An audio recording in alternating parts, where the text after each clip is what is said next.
Good morning, everyone. I now call the first hearing of the task force on the attempted assassination of Donald J. Trump to order. Without objection, the chair is authorized to declare a recess of the committee at any time. In consultation with the ranking member, we have agreed to operate the task force in accordance with the rules of the House, including the 5-minute rule. We hope that all members will agree to continue to be respectful of each other and abide with the decorum of the House as we investigate the issues at hand. I now recognize myself for my opening statement.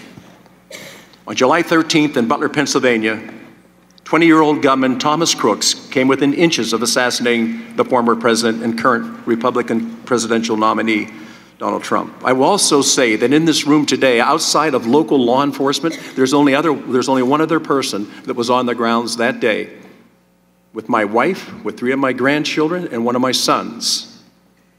I can't tell you, when I talk to local law enforcement, how much I appreciate what you all did that day, and today is your day to come forward with your testimony.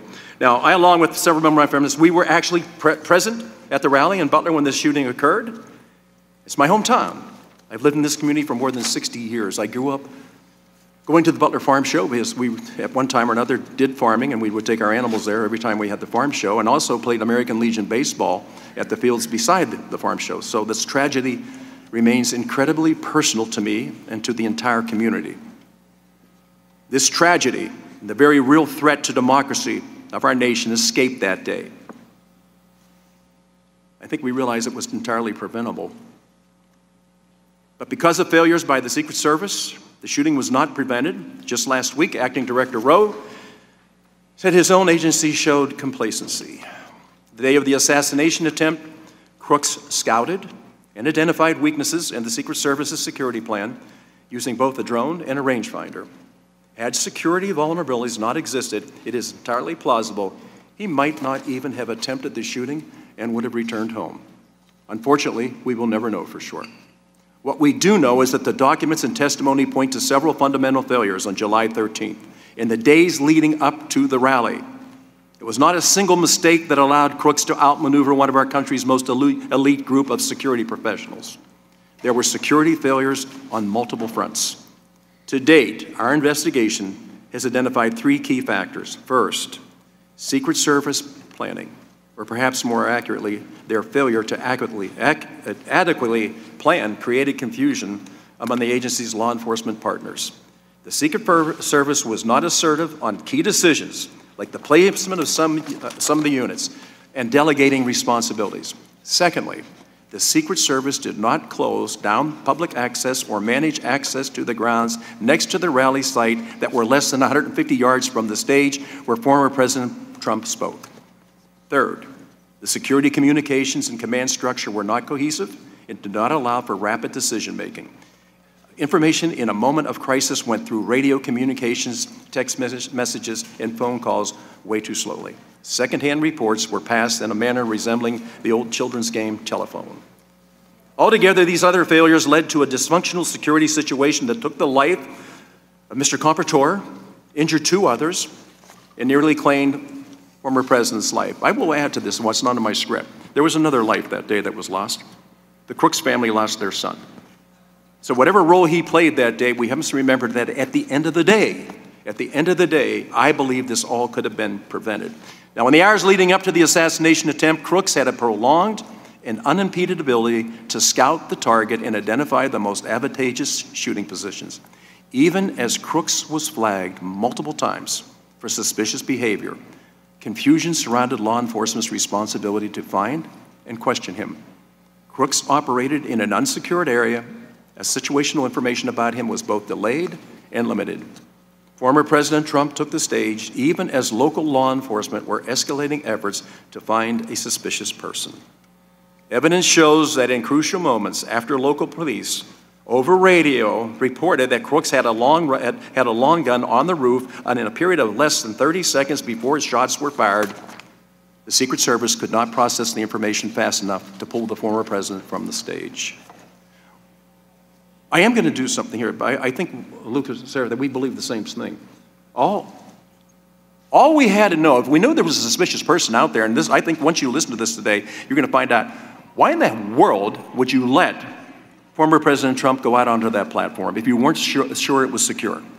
That's the whole purpose of why the Secret Service was there. Thankfully, President Trump survived this near-death experience. Mr. Comprador did not. Exercising his patriotic right to participate in our democracy, he was not able to complete that day. And I want you to know something. The Comprador family, on Saturday morning, July 13th, were so excited to leave their home in Sarver as a family, Mr. Comprador, his wife Helen, and their two daughters, to go to Butler, Pennsylvania to watch our candidates speak. 4 people drove over that morning. 3 people went home that night. Mr. Comprador lost his life that day. That is totally unacceptable in America. Today's hearing brings forward 3 witnesses who were at the rally aiding the Secret Service effort on July 13th. These men are the first individuals who helped provide security at the July 13th rally to testify before Congress. They are here to give their accounts of what they saw and experienced both at the rally and in the planning process leading up to it, the key being the planning process leading up to it. I do expect they will share enlightening information about mistakes and regrets, but also about heroic and selfless actions taken by local law enforcement that day. It's important to remember that these men and their units were not in charge of July 13th, nor did they have a hand in designing the Secret Service security plan. Those responsibilities belonged to the Secret Service. These men answered a call to play a role protecting the public and our political process, even though providing security at a political rally is not their usual line of work. Our country already knows what happened at 6/11 on Sunday, July 13th in Butler. The law enforcement professionals with us today are here to tell us about specific actions and events that led to this outcome.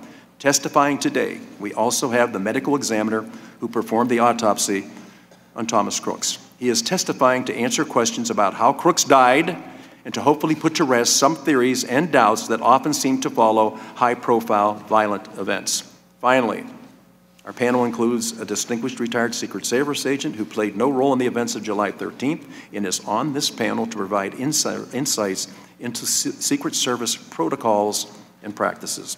After this hearing, the task force will use what we have learned from today's testimonies, additional documents, and local law enforcement resources in the next phase of our investigation. In this next phase, we will be seeking answers about the Secret Service's questionable decisions regarding planning, resources, and the apparent lack of leadership that led to complacency and vulnerability on July 13th.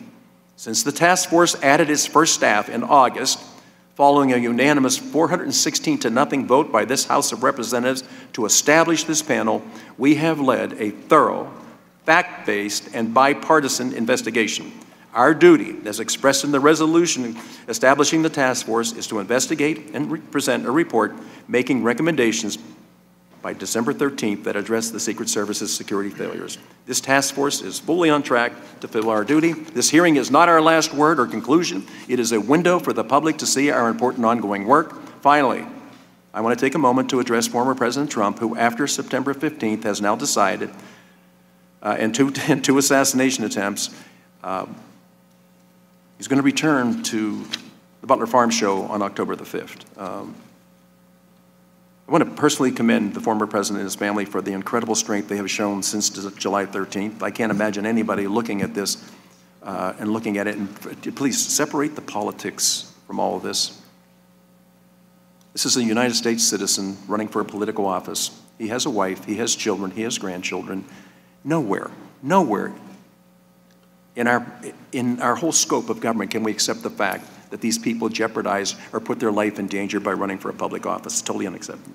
I think he's owed a lot better than what he got that day, and also we're going to be looking at Florida. But we've been warned about these clear threats to his safety twice. It's the obligation of this Congress, this administration, and public servants at all levels of government to stand against those who would use violence to interfere with our elections. Every American should be outraged, regardless of who they intend to support, by these attempts to nullify their votes through violence. We use ballots, not bullets, to make a determination of who should serve. Today's hearing is the task force's latest attempt to seek accountability and answers on what happened in Butler, Pennsylvania, and to restore the faith, trust, and confidence the American people deserve. One last thing before I recognize Ranking Member. Jason Crow and we have I think for whatever reason, we're put in the same place at the same time for the right reasons. I am going to ask unanimous consent to enter into the record a letter from Leader Scalise granting us permission to have one of our witnesses testify remotely today. And without objection, so ordered. I now recognize the distinguished ranking member from Colorado, Mr. Crow, for his opening remarks. Thank you, Chairman. And I want to start by thanking all of the witnesses for coming here willingly on your own time to provide really important information for this panel and for the American people as we seek answers that they need. Political violence has no place in our democracy, period.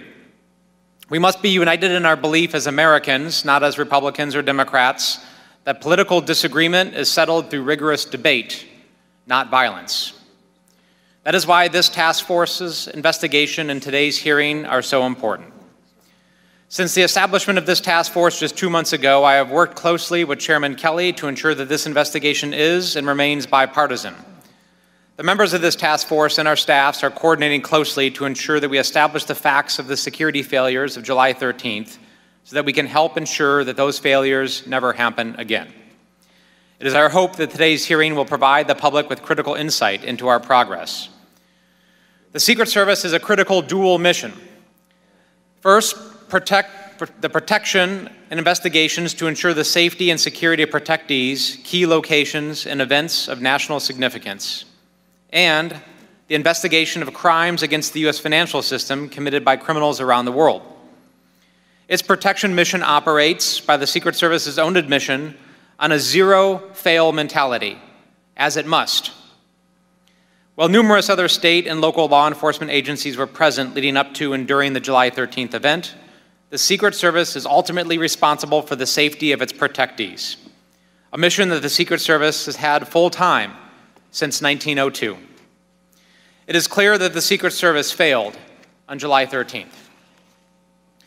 It is also impossible to ignore, however, the fact that the world has changed dramatically since the Secret Service first took over full-time presidential protection in 1902. Political events are bigger. There is a significantly greater number of protectees. Access to information about protectees' movements are more accessible to the public. Times have clearly changed. The Secret Service must be expected to accomplish its zero-fail protection mission without any errors.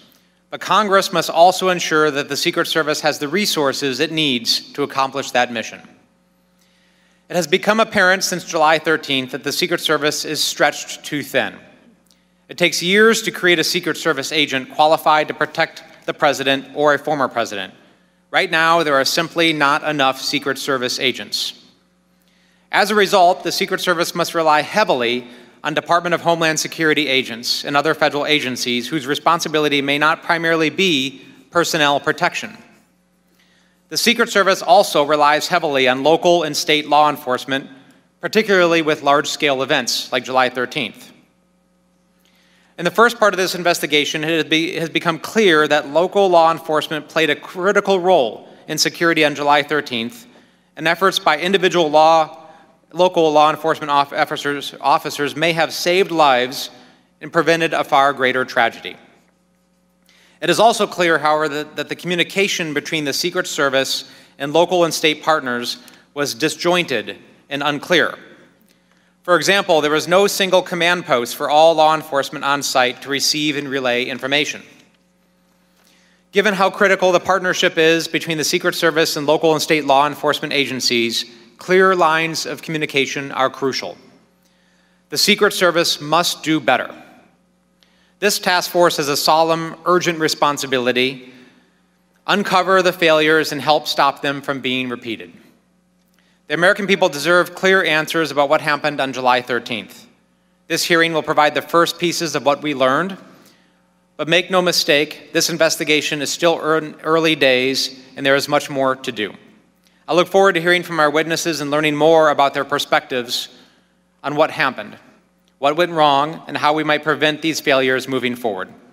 Thank you, Chairman. I yield back. I'll now introduce our witnesses. Today we are joined by Mr. Edward Lenz, who serves as the commander of the Butler County Emergency Service Unit. Commander Lenz is also a sergeant with the Adams Township Police Department. On July 13th, while working for Butler ESU, Commander Lenz was stationed in the local command post at the campaign rally site. Next, we have Mr. Drew Blasco, who is a patrolman for Butler Township Police Department. Patrolman Blasco is also a sniper team assistant leader for Butler County ESU.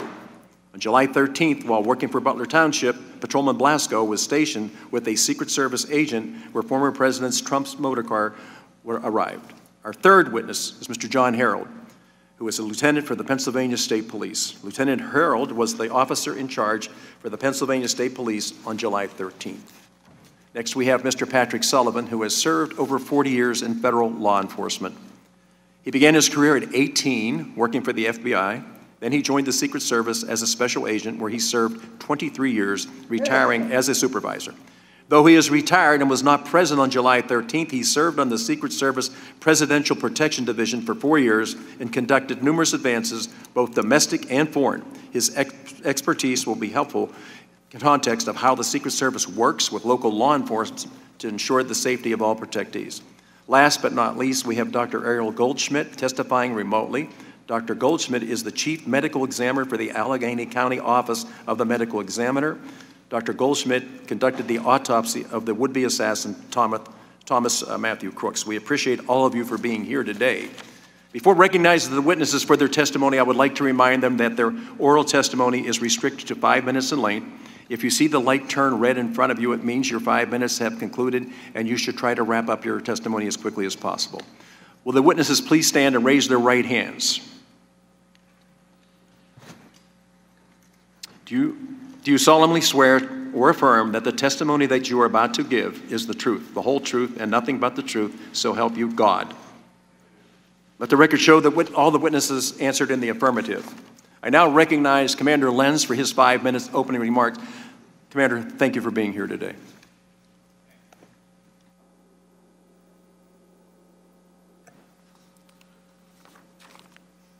Good morning. My name is Edward Lenz. I'm a patrol sergeant for the Adams Township Police Department in Butler County, Pennsylvania, and the commander for the Butler County Emergency Services Unit. I was the commander of the local tactical units operating at the Butler, PA presidential rally on July 13th.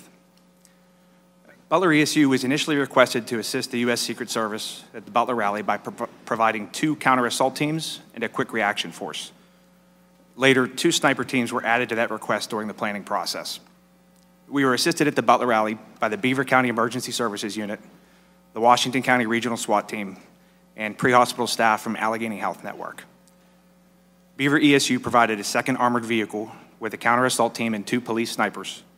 Washington Regional SWAT provided 4 tactical operators and 2 police snipers, and Allegheny Health Network provided an EMS physician and a paramedic to assist the tactical EMS providers already embedded with our teams. Across the 2 counter-assault teams, the quick reaction force, the 3 sniper teams, and support personnel, we provided a total manpower of 44 persons, exceeding the number requested by the Secret Service. At no point during the planning process was Butler County ESU asked to secure the AGR complex, nor the perimeter surrounding that area. At no point during the planning process was Butler ESU asked to deploy a sniper team to the roof of the AGR complex, and at no point in our operations plan did we ever say that we would deploy a sniper team to the roof of the AGR complex. From their positions inside the AGR building, the snipers were not able to see the roof where the shooter was located, and again, that was not within their area of responsibility. Butler County is our home. Some of those attending that rally were our neighbors, our friends, our families, our coworkers, and in fact, my wife was one of the paramedics embedded with our team at the rally, and she provided treatment to those that had been shot. Each and every team member took their job serious and their responsibilities serious. Illustrative of this, a member of the QRF had observed several suspicious persons in the area of the AGR building, one of whom ended up being the shooter. This information was relayed to uniformed patrol officers assigned to post along the perimeter and was discussed with the snipers posted inside the AGR building. A Beaver County sniper in the AGR building was able to take a photograph of the suspicious male while he sat near the AGR building, and again later saw him using a rangefinder pointing towards the stage. And this information was promptly reported to the Pennsylvania State Police in the Secret Service Command Center, the Butler County Sheriff's Office, and the Butler Township Police Department. Had these officers not picked up on this suspicious behavior, we likely would not have known anything was wrong until shots were fired. Prior to those shots being fired, an operator from Butler ESU had exited the red barn behind the stage and was monitoring the AGR area due to the suspicious person reports. When shots rang out, he was able to quickly identify where the shots were coming from. He observed the shooter, he shouldered his rifle, he acquired his target, and he fired 1 round at the shooter, which caused the shooter to recoil and briefly fall out of sight. He did this less than 6 seconds after shots began, using his short barrel M4 platform rifle chambered in .556 with an EOTech weapon sight at a distance of approximately 110 yards. He remained on target, prepared to engage with additional rounds, and as the shooter slowly came back into sight, a Secret Service counter sniper fired a round striking the shooter, ending the active threat. No other rounds were fired by the shooter after he was engaged by the Butler ESU operator. Since July 13th, we have cooperated with multiple investigations, and our members have been interviewed by the Pennsylvania State Police, the FBI, the Senate Homeland Security and Governmental Affairs Committee, the Secret Service Mission Assurance Investigators, the Homeland Security Independent Review Panel, Senator Grassley's office, and of course, this House task force. We have done so without subpoena, and I am here today without being subpoenaed. Butler County ESU has nothing to hide, and we will continue to cooperate, as I believe the American people deserve the truth. The events that occurred at the Butler rally are nothing short of a tragedy. Evil will always be a threat, and we must continually review our own actions, adjust our operations, and constantly strive to achieve perfection, though we will never achieve it. Thank you. Thank you, Commander Lenz. I appreciate it. And I know how heartfelt this has been for you and how gut-wrenching it has been for you, because we talked right after this. That's the purpose of today's hearing. Local law enforcement has gone through way too much. So we're going to get to the bottom of it, The work you did that day was exceptional. Thank you. I'm now going to recognize Patrolman Blasco for his 5-minute opening remarks. Good morning, members of Congress and of the task force. My name is Drew Blasco. I'm a patrol officer with Butler Township Police Department and an assistant team leader of the sniper unit with Butler County Emergency Service Unit, as well as a veteran of the U.S. Army. Please let me begin by stating that the place where the deadly events of July 13th unfolded is my home. I was born and raised in Butler Township, Pennsylvania, and I've regularly attended the annual farm show on those very grounds since I was a child. The Butler Township community is sacred to me and to the members of the police community with whom I serve. Many of our families and friends work in Butler Township, and our police force works very hard day in and day out to ensure their safety and to maintain the peace and safety of all who come into the township. The events that ultimately played out were horrific and tragic. A man lost his life, his family lost a husband and a father. People's lives were changed forever. I had the unique perspective of wearing 2 hats for this rally. As an ESU member and assistant team leader of the sniper unit, I took part in some of the planning meetings, which included interaction with the Secret Service. On the day of the event, I worked as a Butler Township officer, assisting with traffic control to ensure that the roads and intersections were clear for the arrival and departure of the motorcade. I would like you all to know that I, my fellow township officers, and ESU team members are committed to doing all that we can to help prevent similar tragedies from taking place in the future. We have voluntarily participated in numerous interviews with state and federal investigators, including those of this task force. We have done so to be transparent and to do what we can to help make political rallies and public events safer, and most importantly, to prevent the lives from being shattered whenever evil men are determined to pursue evil deeds. Thank you.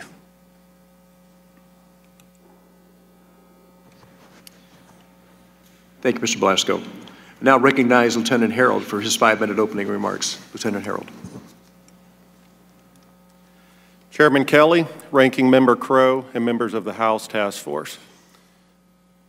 I am Lieutenant John D. Harold of the Pennsylvania State Police, and I proudly entered the State Police Academy in 2005. And I have been a supervisor since 2013. I was the officer in charge of our personnel at the Butler Farm Show site on July 13th rally for former President Donald J. Trump. The officer in charge has overall supervisory responsibility for the PSP assets assigned to the detail, and I performed those duties, including visiting each PSP post to ensure the assignments were clear and they had adequate resources. I also took part in planning meetings for the rally for former President Trump with Secret Service and local law enforcement, as well as preparing PSP's operation plan for the Butler Farm Show site. I appreciate the opportunity to join you today to discuss the event as it pertains to the State Police. The State Police is a full-service police department composed of 4,562 sworn members, 1,616 civilian employees providing various law enforcement services to communities and local, county, regional, state, and federal partners. The State Police operates independently from our local partners and works together with full and part-time local enforcement agencies, but we do not have administrative or operational oversight over local law enforcement agencies or county sheriff's office. We have always and will continue to work with our local enforcement partners at local and federal level to protect public safety. Secret Service is the lead agency at events involving its protectees, and PSP routinely provides resources and personnel to assist. As a matter of protocol, the Secret Service advises the State Police that an event is anticipated, followed by a joint meeting and site visits. On Friday, July 5th, the Secret Service notified PSP that the former President Trump a rally would take place in Butler. On Monday, July 8th, I and other commanders from PSP attended the initial planning meeting with various law enforcement agencies. I visited the site multiple times and completed a PSP operation plan leading up to July 13th. The Pennsylvania State Police provided all resources requested by the Secret Service. The Secret Service did not ask me as the officer in charge of PSP assets to post a car, a trooper, at the AGR International property. Nor am I aware that Secret Service making that request to any other PSP official. 30 members of the state police were assigned to various roles to support the Secret Service. These members provided escort for the motorcade route, staff post within the secured perimeter, performed roving patrols, and staffed the Secret Service command post. PSP was not responsible for securing the building or property at AGR International. The Secret Service established and managed the primary command post for communication. In the office of the Butler Farm Show, a PSP sergeant under my supervision was stationed in the Secret Service command post to relay information or any communication made by PSP personnel to our local and federal partners. I thank you for this opportunity to provide information about the actions of the state police in planning, staffing, responding to the tragic events at the July 13th rally, and I look forward to answering any questions you may have. Thank you, Lieutenant Harold. I now recognize Mr. Sullivan for his 5-minute opening remarks. Mr. Sullivan. Chairman Kelly, Ranking Member Crow, and distinguished members of the task force, I am Patrick Sullivan, retired Secret Service agent with 23 years of service. I am honored to appear before you today. I'm a life member of the International Association of Chiefs of Police and the Fraternal Order of Police. I am also a board member of the United States Secret Service Association. I'm speaking for myself this morning as a subject matter expert.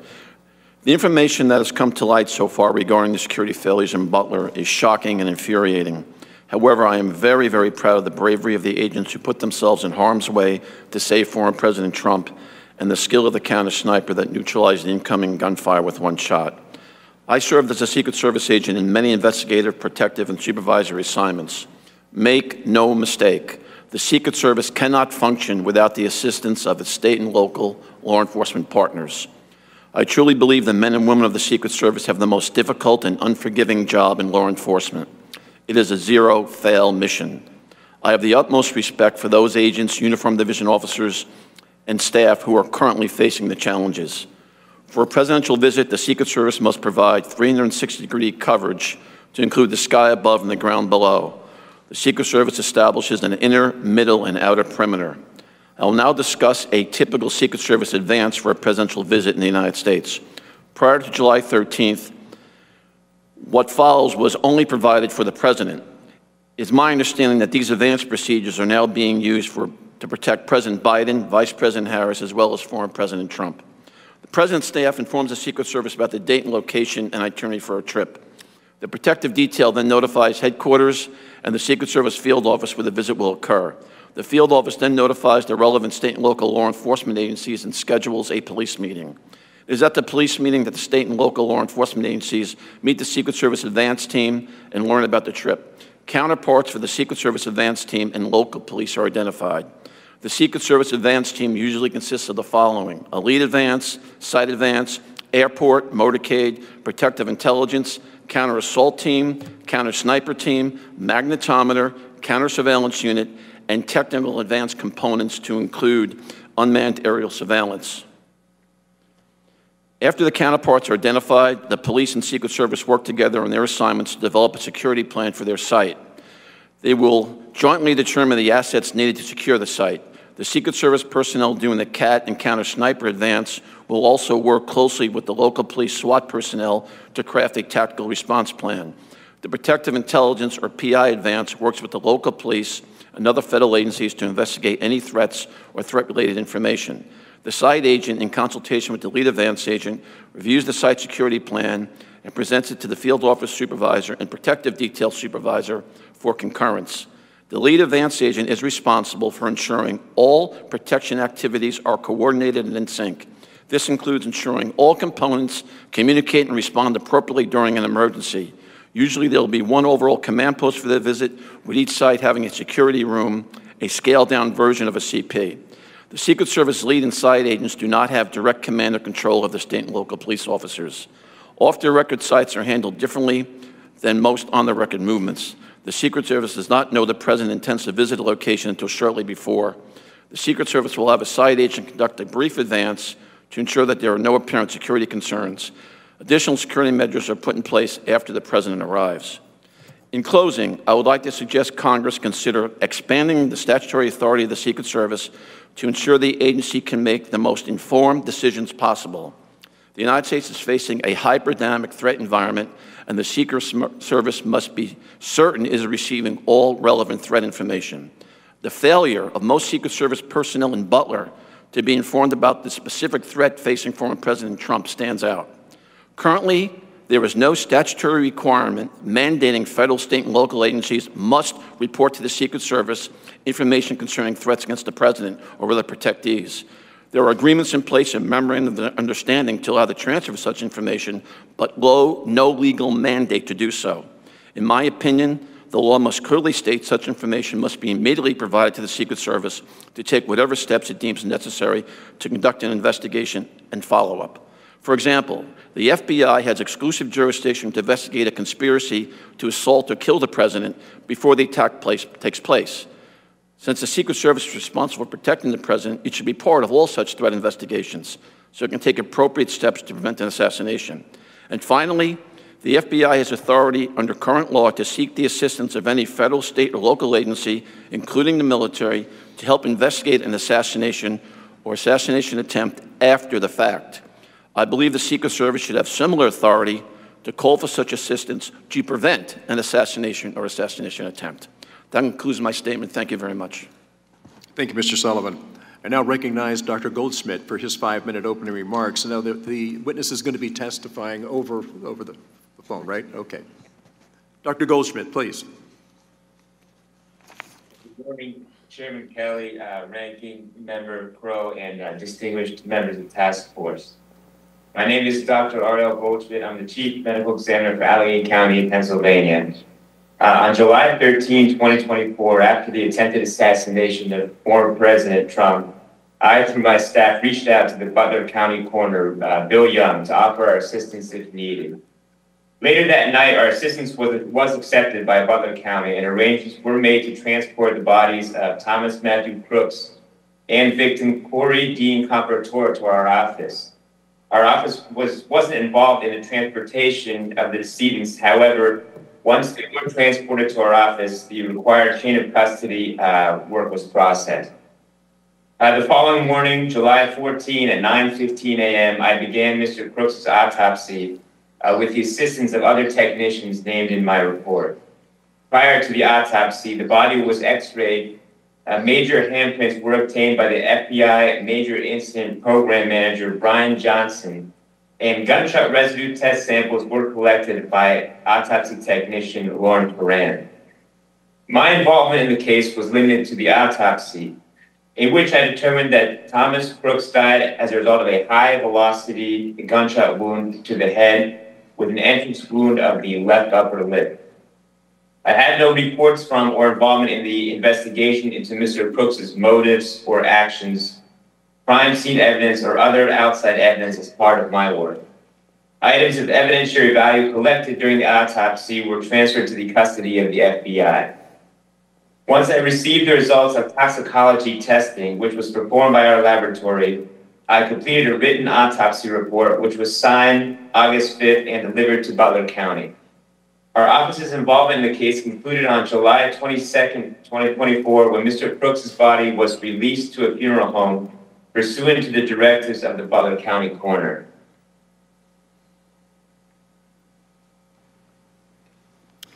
Thank you, Doctor. Now we're going to move to member questions under the 5-minute rule, and I'm going to recognize myself for 5 minutes of questions. First, we're going to show a video to get things started. The footage you are about to see is from this dash cam of a Pennsylvania State Police patrol car on July 13th. This footage has never been released to the public, and it has been edited to show relevant parts.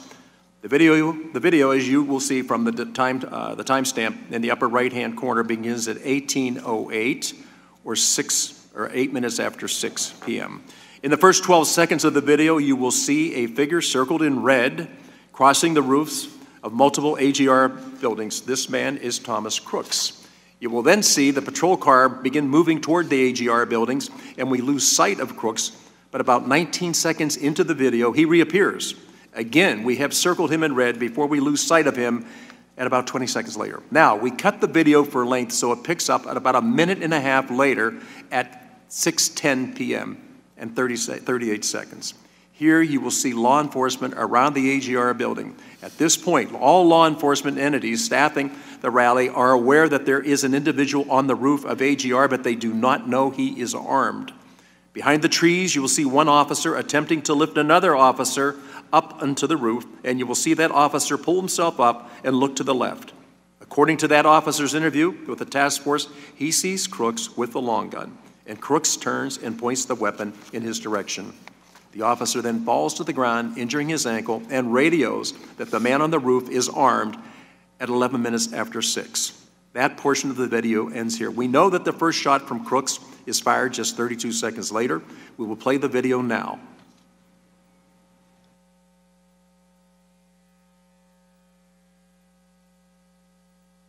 This will take about 51 seconds.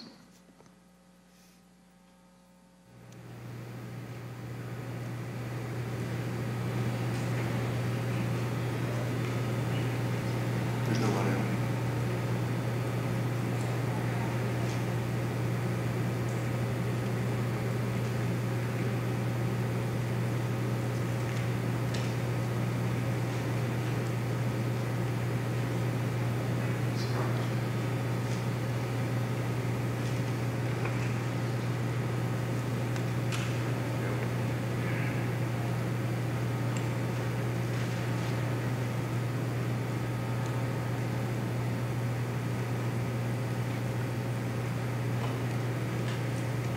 I realize it's hard to see some of this, but so Crooks, as he makes his way across the roof, this is, by the way, a Pennsylvania State Police cruiser, and it has the dash cam. So you're able to see some things that nobody else was able to see, but I know it's difficult. Lieutenant Harold, I'm going to direct the first line of questioning to you, since this is state police footage. Footage and evidence show that Crooks was on the roof of the AGR building for over 3 minutes before shots were fired. Lieutenant Harold, please describe those few minutes leading up to the shots fired from your vantage point. My position when the shots were fired, I was behind the stage. I can't answer to any questions regarding Mr. Crooks on the roof because I did not have that information. I was behind the stage. It was very loud, and if it was transmitted over our portables, I did not hear that. But I had returned to my car briefly once the former president had taken the stage to retrieve a cell phone that had FirstNet, and then I was returning back to the stage when the first shot rang out. Officer Blasco, same question.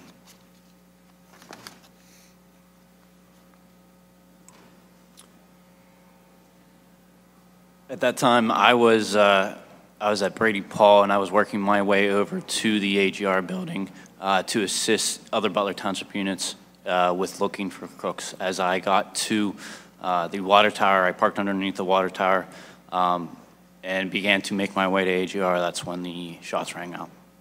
Thank you. Commander Lenz, you were reportedly the first person to call out shots fired over the radio. Were you aware that someone was on the roof or that he was armed prior to the shots being fired? Also, please describe those few minutes leading up to shots fired from your vantage point. For the first two questions, yes, I was aware through radio traffic that there was somebody on the roof and also that he was armed. The first report that there was somebody on the roof came on a different radio channel than the tactical units were operating, which would be PD Ops 3, and that transmission at 18:08 and 20 seconds is somebody's on the roof. At 18:09, I made a phone call to the PSP sergeant in the Secret Service Command Center and relayed the information that there was a suspect on the roof of the AGR building. There was some additional radio traffic from the Butler Township police units, and at 18:11:03 hours on that PD Ops 3 channel, again, not the channel the tactical units were operating, is the Butler Township unit that reports he is armed. I believe he says, I see him, he's laying down, and he has a long gun. So my actions for that, at that point, the gentleman on the roof clearly is a threat, and I radioed to our quick reaction force to deploy them to the AGR complex to begin to address that threat. Prior to me finishing that radio transmission, you can hear the shots being fired through my open microphone. Okay. You know, I have a problem going back to the actual sighting of Mr. Crooks more than once, and way before 11 minutes after 6. I think that one of the things is the panel has heard from different people at different times is of the thousands of people that were on the grounds that day, there is repeatedly one person that keeps standing out in the back and forth, all the different communication. And it is, in fact, Thomas Crooks that they're talking about. So we knew there was somebody that was very suspicious. We also knew there was somebody that we weren't able to actually come in contact with, and we kept losing contact with him. We saw him with a rangefinder. We saw him doing things that were not probably in line with what people go to a rally for. And I think that I'm constantly going to be wondering at what point did somebody say, we're not sure the area is secure and safe? There's enough understanding before that. The way you all responded, I think, was incredible. I want to thank you for that, but I still can't understand, of all the different people that were on the grounds that day, thousands of people, there's only one consistent person that they identify, and it is ultimately the shooter. So I don't believe the grounds were safe and secure that day. I'm just trying to understand is what it was or what it would have taken for somebody to say, keep Mr. Trump inside until we clear this up. Well, Commander Lenz, because you and I have had not just minutes but hours together, and a couple of days we'll be going a deep dive to what happened. Do you feel that the Secret Service adequately prepared you and your men for July 13th? I believe I can answer the tasks that they had given us, which would be to provide 2 counter-assault teams, 2 sniper teams, and a quick reaction force. We were certainly prepared for the missions that they had given us. There were additional things, obviously, that probably needed covered, but they had never asked us to do that. They never tasked us with that. So given what they specifically asked us to do, we were certainly prepared to do that. Okay, so you did what they asked you to do. But looking back at it now, the question is, did they clearly identify what it is that they expected of you or what you could have been responsible for? Mr. Blasco, same question. So I took my direction from Commander Lenz, and of the things that we were asked to do from my direction from Commander Lenz for the pre-planning stages for the sniper teams, I would feel that I did what was requested of me from Commander Lenz. Okay, so hindsight's always 20/20. Looking back on that, do you think you were adequately prepared for what it is that ultimately happened? There's always things that you think that you can do better, but with the information that we had, I believe that we did the very best that we can, or we could. Lieutenant Harold, you feel the Secret Service adequately prepared you and your men for the event? The Secret Service, after meeting with them at the site and going through what they requested PSP to do, was primarily the security of the farm show inside the fence line. So adequate troopers, I had 30 troopers inside that fence line once the motorcade arrived. And I feel that with them being the lead and we were in a request assist function, we provided what they asked for and we secured the inner perimeter of the farm show grounds. Yeah, I think with local law enforcement, I think you did everything that you were tasked to do that day. But looking back and looking at the game films and say, you know what, there probably were other things we should have been clued in on from that. Just to ask all of you, when did you first meet with Secret Service and understand what your role was going to be that day? Looking at July 13th and working backwards from that Friday, Thursday, Wednesday, Tuesday, when did we get together to find out what we should do that day?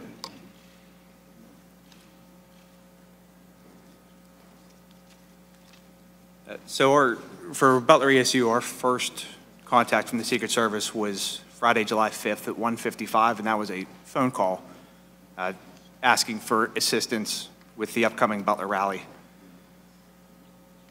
We then had a police planning meeting that was on July 8th, 2024 in Allegheny County. And during that meeting is where they relayed the information specific to their request. And at that point for Butler ESU, that was 2 counter-assault teams and a quick reaction force. Commander, tell me, where did that meeting take place? I believe it was the Allegheny County Emergency Operations Center. I could not be there that day. I was actually teaching an active shooter class in Erie, and one of our deputy commanders went to that meeting. Okay. Mr. Blasco. Yeah, I will. So again, we took, from that meeting, we took direction from Commander Lenz and the deputy commanders and team leaders, and we started to formulate a plan of what to do. But the first interaction that I personally had with the Secret Service would have been the July 11th walkthrough at the farm show grounds. So actually on the site? Yes, sir. Okay, that was my question. I know that you were in Allegheny County when they're getting ready for this, but who actually walked the site, saw what it was that needed to be done, and had determined a lot of things, including where the perimeter should be?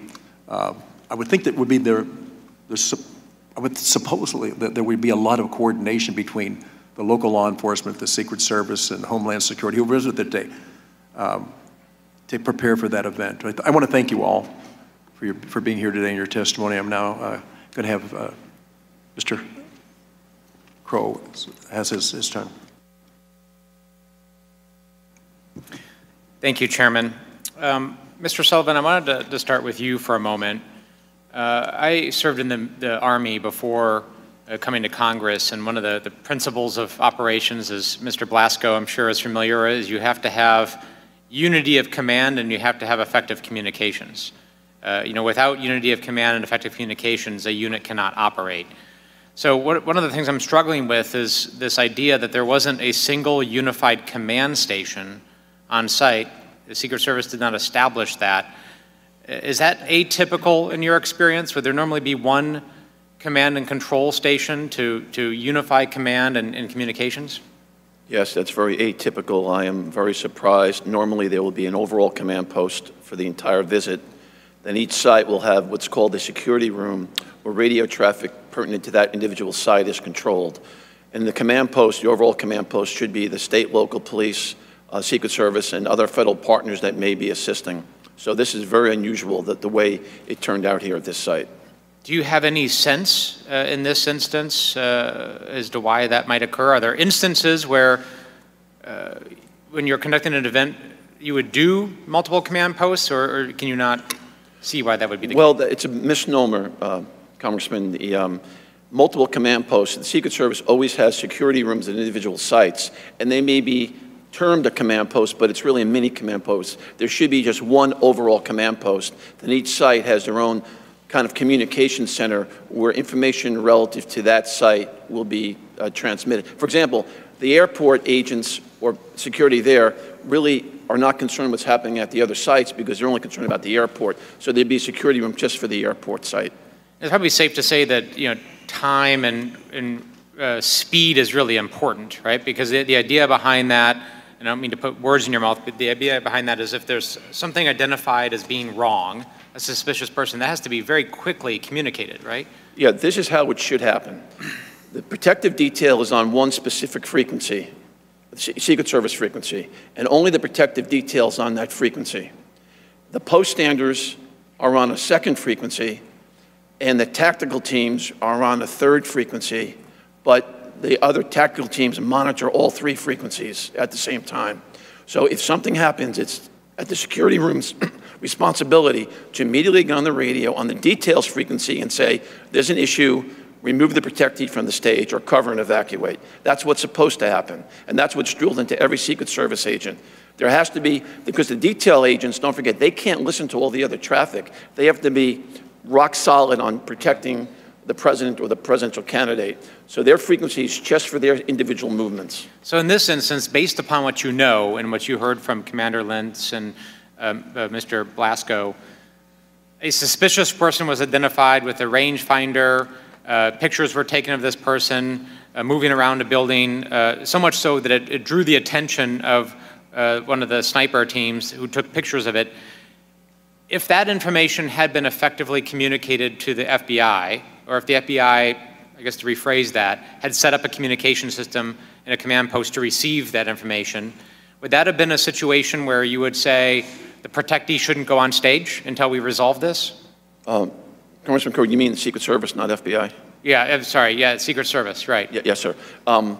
What should have happened, in my opinion, is when the suspicious person was identified, the detail leader and the shift agent should have been told there's an issue, we're working a suspicious person. And then at that point, it was probably would be inappropriate to remove the president from the stage, but the detail leader should know there's an issue, I may have to react quicker. So at a minimum, when there's a suspicious person, the detail leader and the shift agent should be told there's an issue. And in your experience, have there been situations when you've been on service as a Secret Service agent where that has come up, where you've had to, pause an event or respond to something until it's been addressed? Yes, that has happened during my career.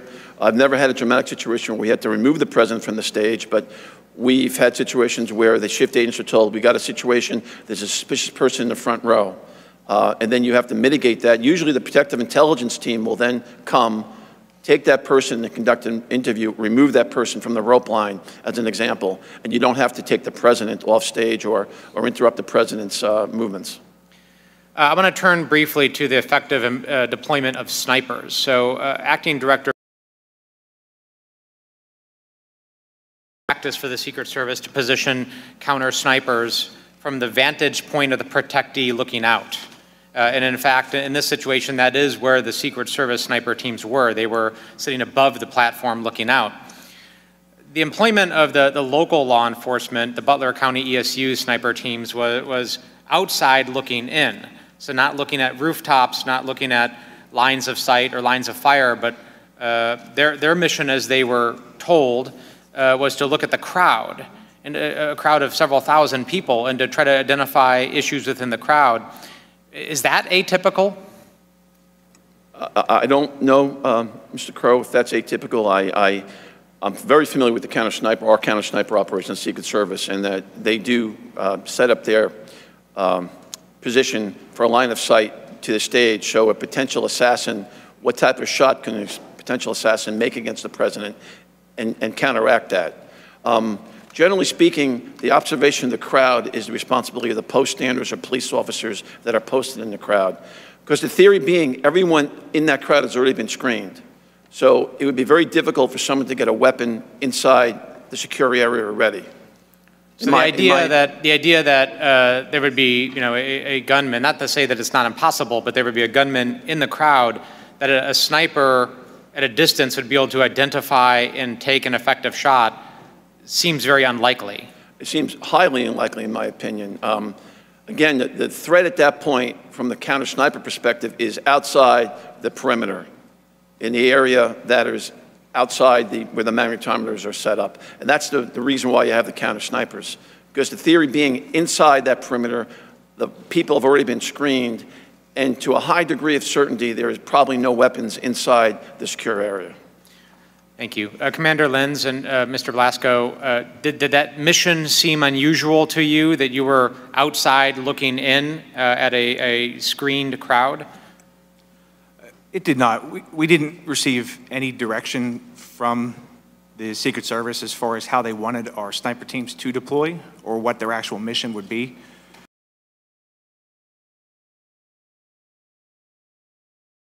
More as marksman observers. So what was your mission as you understood it that day? As we understood it, it was to deploy sniper teams to overwatch the stage, the crowd, the venue area where most of the people would be gathering. Okay. Mr. Goldschmidt, are you still with us? Yes. Yes. Great. Just one brief question for you. Was the autopsy that you performed, was that, in this case, was that a standard autopsy in your view? And what I mean by that, was there anything that stood out to you as unusual or different? Was there anything in the toxicology that stood out to you as unusual or different, or did it all appear to be a standard autopsy? It was a standard autopsy. The only thing that we different was we did a little bit of extra toxicology testing with a heavy metal screening with a slightly elevated lead level. But other than that, the fact that there were FBI members and Pennsylvania State Police members present, it was a standard autopsy. And pictures were taken during this. It was documented. So, you know, any markings in the body, tattoos in the body, that would all be evident from your report? Correct. And so slightly escalated lead levels, but nothing else that stood out? That's correct. Okay, thank you. Mr. Chairman, I yield back. Thank you. Now I'm going to recognize Representative Joyce from Ohio for 5 minutes. Mr. Joyce. Thank you very much, Chairman Kelly. Lieutenant Harold, a lot of discussion, I think, will take place today about the advanced planning that took place. And my understanding is that from your testimony here was that you were involved in most of those day-to-day meetings leading up to this event and at the event with the Secret Service. Is that correct? Sir, yes, sir.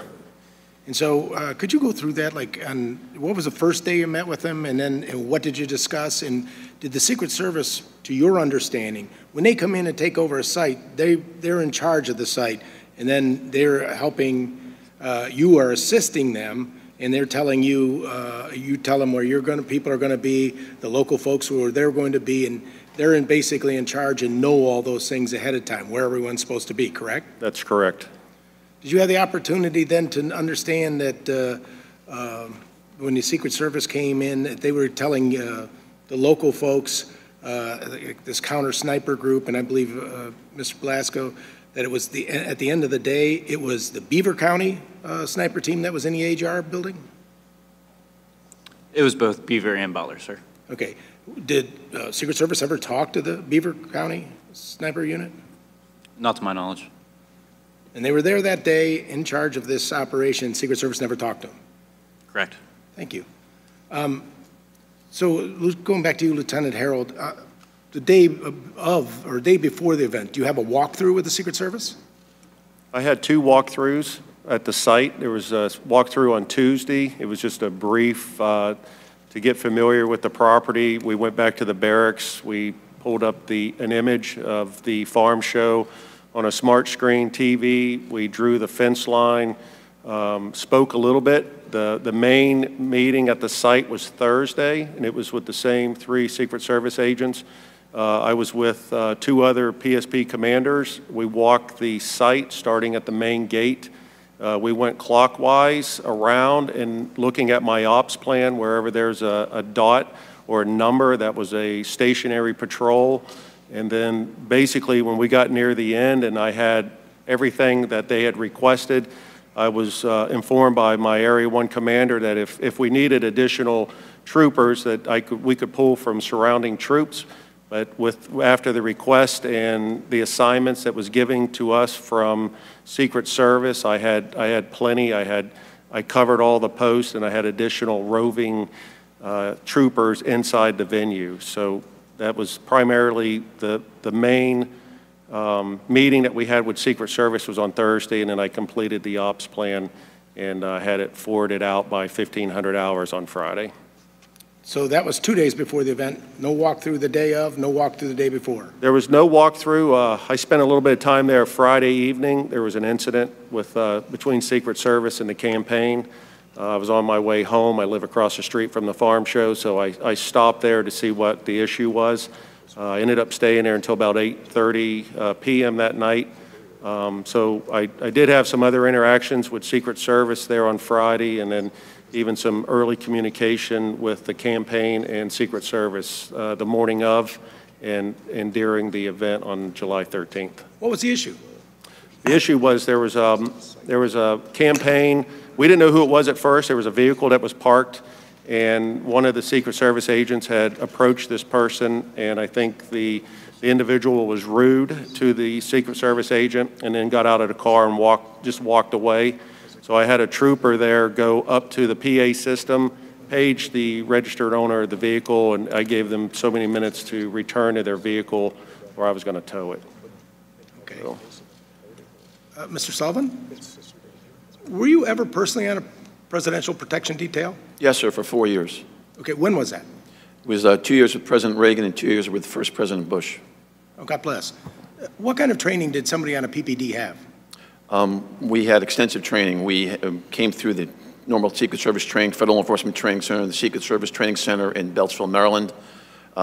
Then, before you got to the presidential detail, you had to do a series of field office assignments, investigations, and protection assignments, assisting on advances. And then when you got to the Presidential Protection Division, you had to have a minimum of 6 or 7 years experience, which is what I had when I got there. And then once you're there, we had training at least once a month.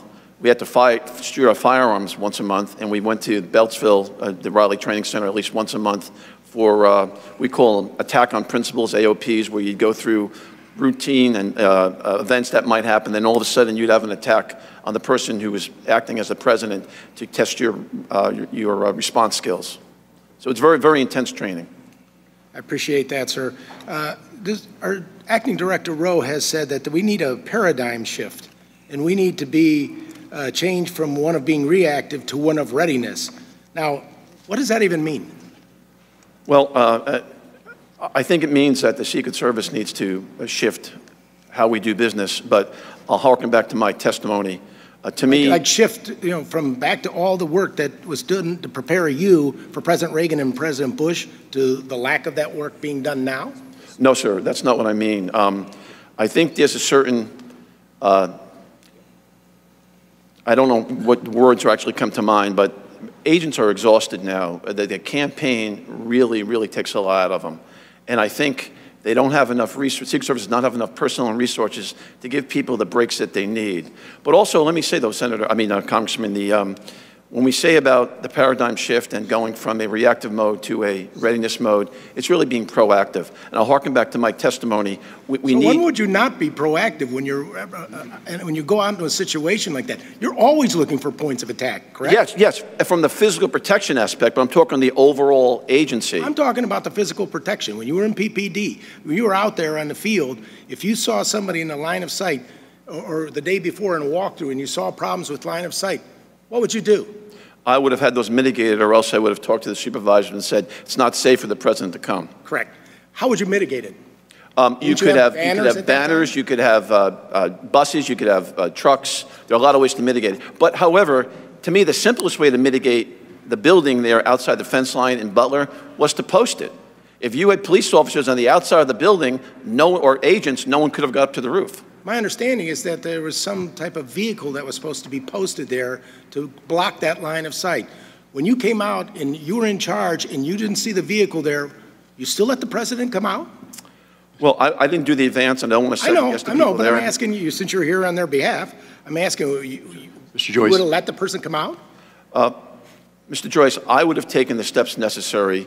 If I thought there was still a gap in the security posture, I would have taken the steps necessary, or I would have told the supervisors it's not safe to bring the president here. That's what I would have done.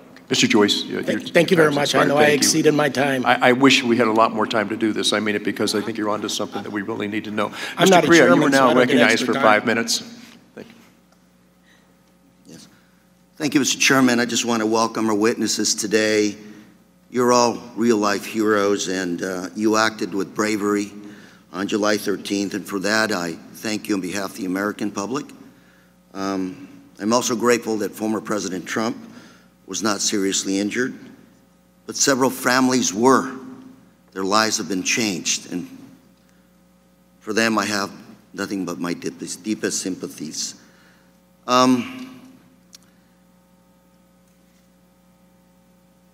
Mr. Sullivan, I want to turn to you first. I have a Wall Street Journal article from yesterday, and I'm going to submit this. Objections. And quickly summarizing some of the statements were made. Unclear chain of command, technical issues, poor communication, couldn't identify who within Secret Service was final decision maker, no communication in real time, 2 communication centers. Secret Service said they had technical issues with the radios. a problem that was characterized as being common with the agency. This is a summary of the Senate findings. And Mr. Sullivan, I just want to ask you a very brief question, which is, who's in charge at these sites? It is crystal clear in my mind from when I was an agent. The site agent, the site advance agent, crafts his or her plan, presents it to the lead advance agent. Ultimately, the lead advance agent is personally responsible for signing off on the entire advance package, all the sites, airport motorcades. So I'm going to ask you, you have at least three different elements here, three different groups that we're talking about here. We're talking about the Secret Service, local police, and the campaign. Yes. So the Secret Service is in charge. Secret Service is in charge of all the above. Of security. No, not all the above. Not the campaign, Mr. Carrera. It's only charge of the security portion. And I say that to you because some of the testimony here today, first of all, we don't have communication was totally lacking here. You mentioned there was a, one command center is generally the situation. Here you had two command centers that didn't talk to each other. You had someone in the roof spotted, 1609, call was made, suspect on roof with possible weapon. 1811, local police officer spots crooks, jumps off the roof, injures himself. 32 seconds later, you have a shot, goes off. Real time. You've been with the Secret Service, sir. You with President Reagan, I believe you said? And President Bush, yes, sir. Thank you for that good work. What went wrong? Who's in charge? And I'm not trying to say focus on you, but rather we have former President Trump going back to Butler here in the next few days. I'm not looking for people that are guilty here. I'm looking for solutions. What went wrong? How can we fix that moving forward?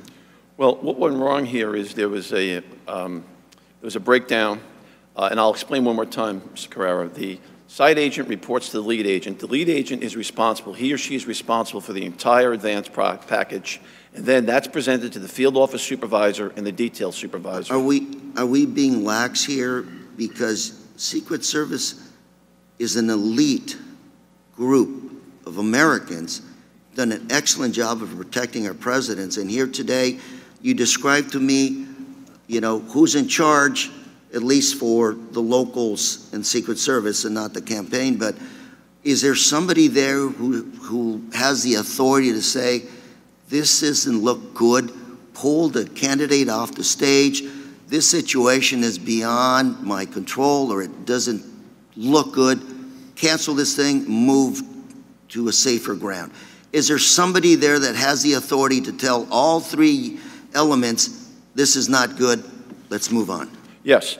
The site agent and the lead agent, before the protectee gets there, could call ahead and say, it's not safe, do not let the protectee arrive. Absolutely. Once the protectee's there, if there's an issue, any agent, you don't have to be the detail leader, any agent can go up. I'm running out of time, so very quickly, yes. My last question would be, did that person in charge also review all of the communication and say, this is not working? Yes, that was the lead agent's responsibility. The lead agent... And so there was a failure there by the lead agent? Well, I don't want to specifically say the lead agent, but in my opinion, it was probably the lead agent's responsibility to ensure the overall communication for the entire visit was appropriate. And that was not the case? Apparently not. Thank you, Mr. Chairman. I yield. Thank you, Mr. Correa. Now recognize Representative Walz for 5 minutes.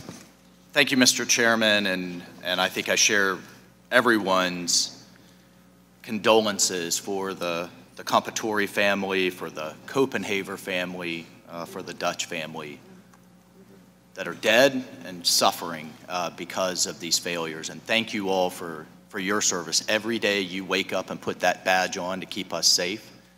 We appreciate you and we have your back. And I just want to let you know, as a veteran, when we come home, we depend on all of you, and I just can't thank you enough.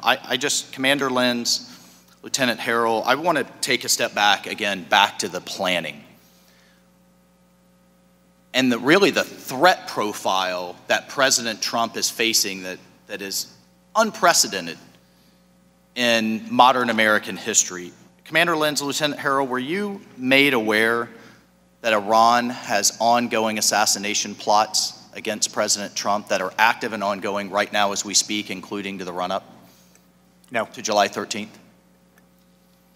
I am not aware. Was it ever discussed with you that an Iranian operative has transited Venezuela and was in the United States, according to FBI public notice made in March, recruiting hitmen to kill President Trump? It was not. Were you made aware on July 13th or on July 12th that day the FBI had arrested a Pakistani national, Mr. Merchan, with ties to Iran, putting down payments, actual cash, down payments to recruit hitmen? No. Were you aware that that same operative were recruiting women as spotters and recruiting protesters as a distraction? A fairly sophisticated plot being run by a foreign state actor intelligence agency? No. Not aware. Mr. Sullivan, in your experience, would that change how you operated? Would that heighten your level of coordination, assets? Absolutely, Mr. Waltz. It would be a tremendous game changer. But again, I harken back to my statement here at the beginning. The current situation with the Secret Service not being mandated to have information provided to it is a problem. Now, the Secret Service should have been part of that overall investigation. The Secret Service should have been part of the Secret Service arrest. should have been aware. Absolutely. And They've been certainly, probably where had you been in charge, or in your experience, would certainly make local law enforcement aware, hey, we not only have ongoing plots, we just arrested someone in the United States putting down payments to kill President Trump. This is on top of the ongoing domestic threats, correct? Yes. You would yes. make your counterparts aware. Yes, I would think those Secret Service headquarters knew about that. I'm assuming that. I don't know for a fact. But I've been in law enforcement my whole life. Unless you're in the room, unless you're one of the persons putting handcuffs on the suspect and bringing him in the room conducting the interview, you're never going to get the whole story. You have to be part of that arrest. In fairness, just I have limited time, at least an awareness to your local law, Yes, right? yes. So were you also aware, was anyone aware that President Trump had been denied additional resources, but the reason the Secret Service counter sniper team wasn't there to coordinate with you is they were still pending approval at Secret Service headquarters. That's why the actual counter snipers weren't there to coordinate with you. Was anyone aware of that? I was But not. that they would be coming, maybe you should sync up, coordinate? There was some discussion there. Like I think it was on Thursday because when you compare this to the 2020 rally, the Secret Service did not have a lot of the resources that was in Butler for 2020. And this event on July 13th, they seemed like they had a lot less resources. There was no CAT team. I don't think the CS team was coming at first. And, That's right. And early on, we had mentioned our CERT team, which is Special Emergency Response Team, utilizing them, but they felt that they were just needed in the motorcade.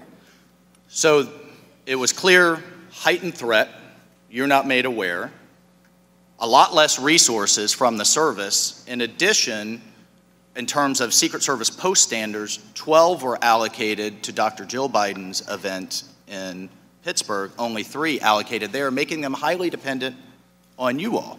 And in my time remaining, Commander Lentz, you said you were not given any guidance to secure the AGR building. Can you just talk about that for a moment? So essentially the site and the advance said, locals, you guys got this. Good? And was there any back brief? Was there any put assets here, on the roof, inside, post standards, anything at all? So once we received our duties, so the Secret Service says, here's what we want you to do. And on Tuesday, I believe it was Tuesday, they did request some sniper teams from us, and later that day confirmed that their counter snipers were coming in. But there was no guidance as far as where they wanted us to be, aside from what those specific duties would be. The counter assault team leader was very good at making sure we knew what was expected. The counter sniper walked through with us at the planning meeting, so they knew where we would be. They knew what our plan was. They never requested a formal copy of our plan. This was all verbal. Correct. Right? And you never got any written guidance of how many assets to put where? Correct. And it was our decision to place those snipers in the second floor of that AGR building. They were aware of that, certainly aware that they would be there, but there was no feedback or guidance that they wanted them there, that they didn't want them there, but really by not raising an objection.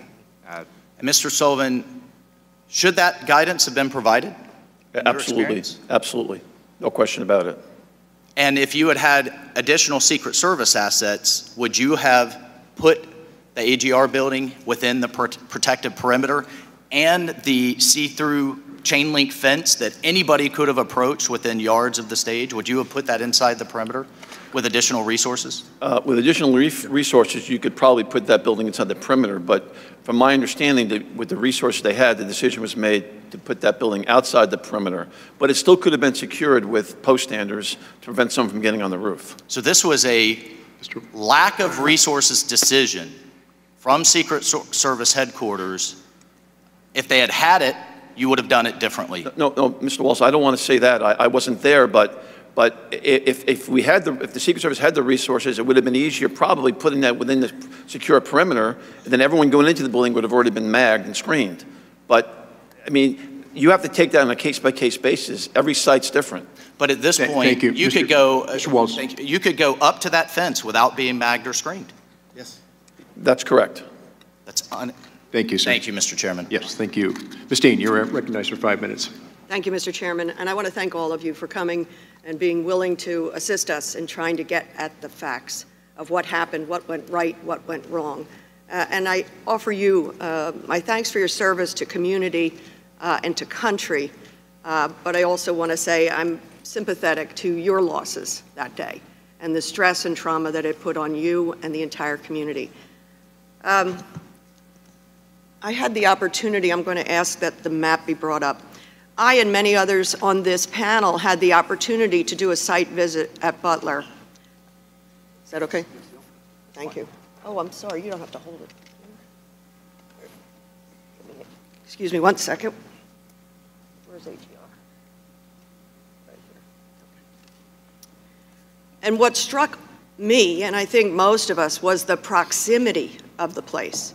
How close everything was as we walked into that field and looked where the stage would have been and just looked to our left, the double fence line, very open double fence line, and then these buildings. So I'm going to start with you, Officer Plasko. And again, I thank you for your service to our country and, of course, to the community that week and that day and continuing. Officer Plasko, this set of buildings at the top here, there are joined buildings, there's a separate building, there's a parking lot, there's a wooded area. What we see at the top, is that the AGR complex? Yes. Okay. How far are the AGR buildings from the red barns behind the stage, which I don't think are shown here? Red barns were here. They are approximately 130 yards. 130 yards. Okay. Is it your understanding that the AGR complex was left out of the secure perimeter by Secret Service and the plans in the rally, outside of that which was established by Secret Service? Yes, that was our understanding of it. You said, well, I know you were on the ground on the 13th in a patrol capacity, and your thoughtfulness of moving in so quickly is admirable to me. But you were there at the planning 2 days earlier, is that correct? Yes. On the 11th? Is it true that within minutes of joining the walkthrough on the morning of the 11th, you shared your concerns about AGR complex not being secure? Again, here's the top where Crooks was positioned and dies, and shoots from and dies. You shared your concerns about AGR complex. With whom and what did you say? I did share my concerns with the agents, from my understanding, that were in charge of the site that day. I explained to them that the snipers inside that building were overwatching the venue itself, and that the whole area, specifically the whole area leading up from the water tower, we had no vantage point from. We could see part of the building that Crooks was on, but we had no access, and or line of sight, I should say, to that area. And I asked the Secret Service members that we do not have the additional manpower to post anybody there, and I requested additional people to be posted there so there would be no access to those grounds. And what response did you get? That they would take care of it. They would take care of it? Yes. And did you think that meant they would put it within their secured perimeter? Whether they put it within their secured perimeter or they posted bodies, actual people there, that was my expectation of what was going to happen. And I want to point out, for the benefit of those who haven't been there, this is a fence line for the AGR property, is that correct? And it's a chain link fence. Yes. So you can see through it. Yes. And this property, AGR property parking lot, was not locked down. People could walk in and did walk in. Yes. Including Mr. Crooks. This is another chain link fence, I believe, with just the grassy perimeter. Yes. Did they say anything about posting an agent or blocking, making opaque that fence line or both fence lines? So we were told that they were going to post a opaque fencing along the line. In the military, I called it sniper fencing, but it's an opaque fencing that you can't see it. It's a green fence that what I know it to be, that all the way around the outside of the perimeter. Mr. Lieutenant Harold, can you talk about whether or not there was a discussion about posting vehicles along either of those fence lines? Farm vehicles, trucks, buses? On Thursday, well, even on Tuesday and Thursday, there was discussion about farm equipment that they were going to post. It was the campaign that was going to post farm equipment. And at one point, it was along the pond side of the stage, and then they were discussing about putting some farm equipment up above between the stage and the AGR building. So there was also a contact that was provided to the campaign about a resource that would be able to provide additional equipment to banners, trailers, some of the same equipment that was utilized in the 2020 rally.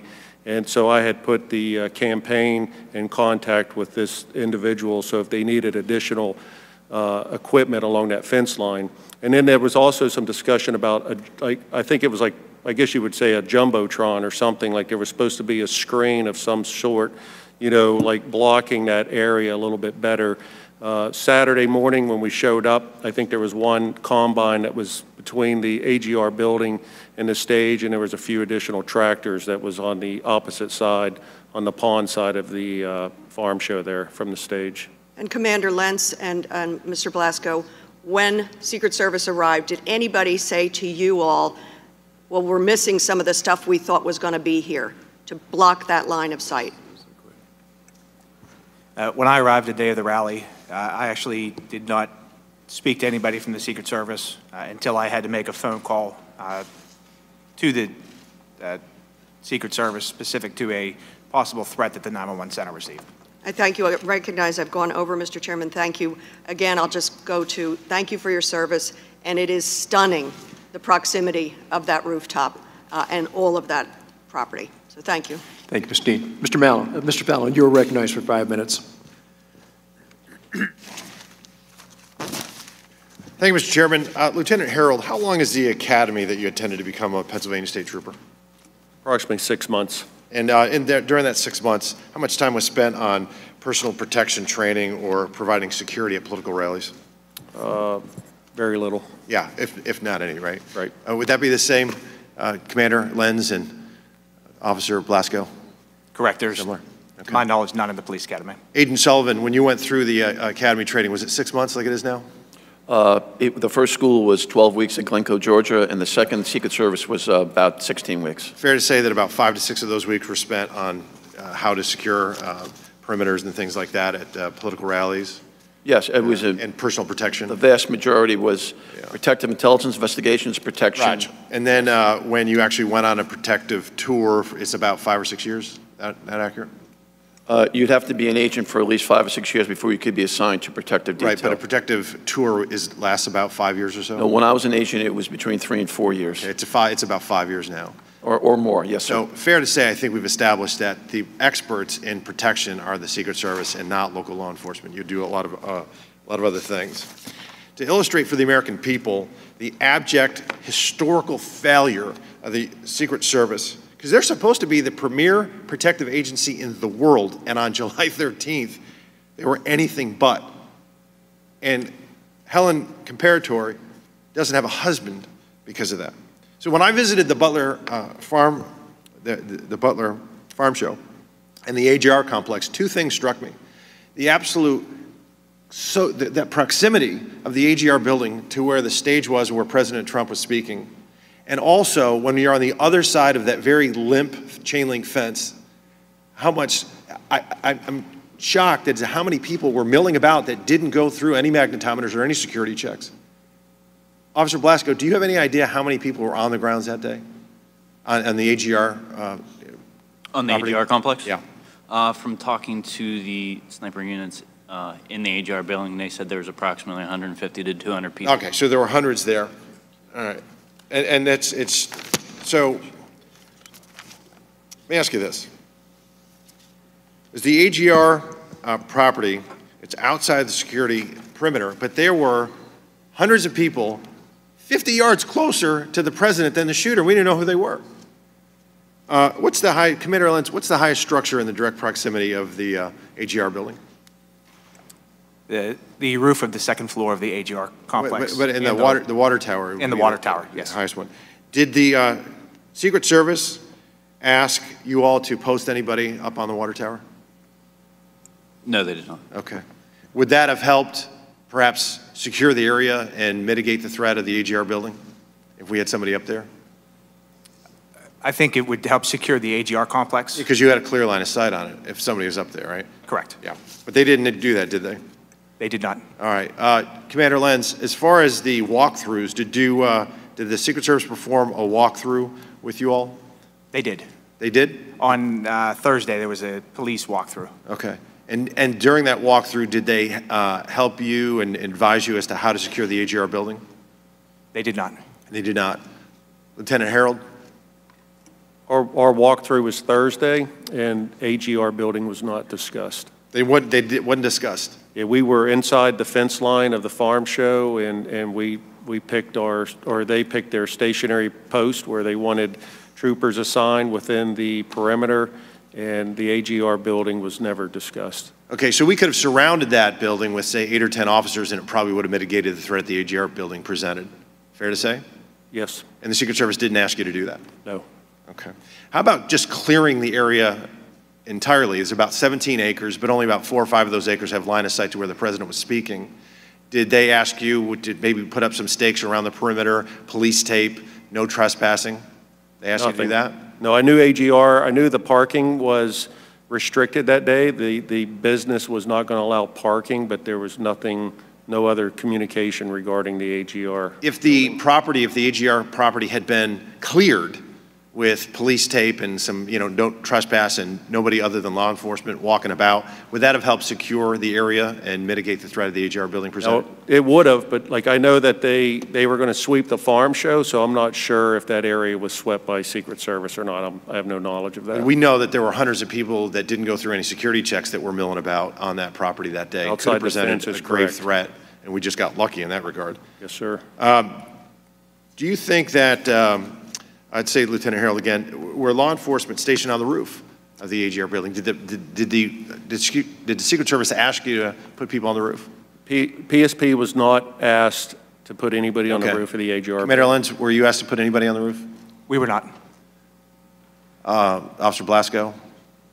No. No. But if there had been law enforcement on the roof, probably wouldn't have had a shooter on the roof. Fair to say? True. Yeah. How about drones? Agent Sullivan, to the best of your knowledge, were drones deployed that day to help mitigate the threat that the AGR complex presented? Mr. Fallon, having not been there, it's my understanding they weren't. The Secret Service had some technical issues with the drone. That's my understanding from public knowledge. Lieutenant Harold, if cameras had been placed on the AGR roof, would that have helped mitigate the threat? That would have. where where the Secret Service didn't place any cameras, to your knowledge, did they? Not aware of any cameras on the roof of the AGR building. There's about 7 different ways the Secret Service could have secured that building. A 10-year-old looking at that satellite image could have seen that the greatest threat posed to the president that day outside the security perimeter was the AGR building and that roof. And a 20-year-old with a week's notice figured it out and outsmarted and outmaneuvered the entire U.S. Secret Service, and that is a shame, and it's a stain on their agency. And the best way to prevent these from happening is you don't react to them, you prevent them in the first place. Mr. Chairman, I yield back. Thank you, Mr. Powell. Ms. Mulholland, you're recognized for 5 minutes. Thank you, Mr. Chair, and thank you very much, gentlemen, for joining us today. I want to join my colleagues in thanking you for your service. I, too, served in the military, and so I'm enormously grateful for the safety and security that you provide all of us when we're home. My questions are going to be focusing primarily on communications and radio protocol, and so I'm confident or somewhat confident that I know to whom to direct these, but if you have any insider input into it, please feel free to chime in. I want to start with Mr. Sergeant Lentz. Understand that you are the commander of the Butler County Emergency Services Unit, and as commander, my understanding is you were in the local command trailer, along with your deputy commander and representatives from the Butler County Sheriff's Department and the Butler Township Police Department, as well as, of course, the emergency services on that day. Meanwhile, my understanding is that the Secret Service security room included representatives from the Secret Service, from the state police, and also from the Butler County Emergency Services. Just to start, is that a fairly accurate portrayal of who was where then? Yes. Perfect. Can you describe then some of the radio frequencies that were used by those various agencies? And I'll start with the Butler Police Department. What frequencies were they operating under? Sure. So the Butler Township Police Department was using a channel we call PD Ops 3, which was an operations channel just for the township units performing traffic control duties. The tactical police units, we were using PD Ops 4, and the sheriff's office was using the sheriff's operations channel.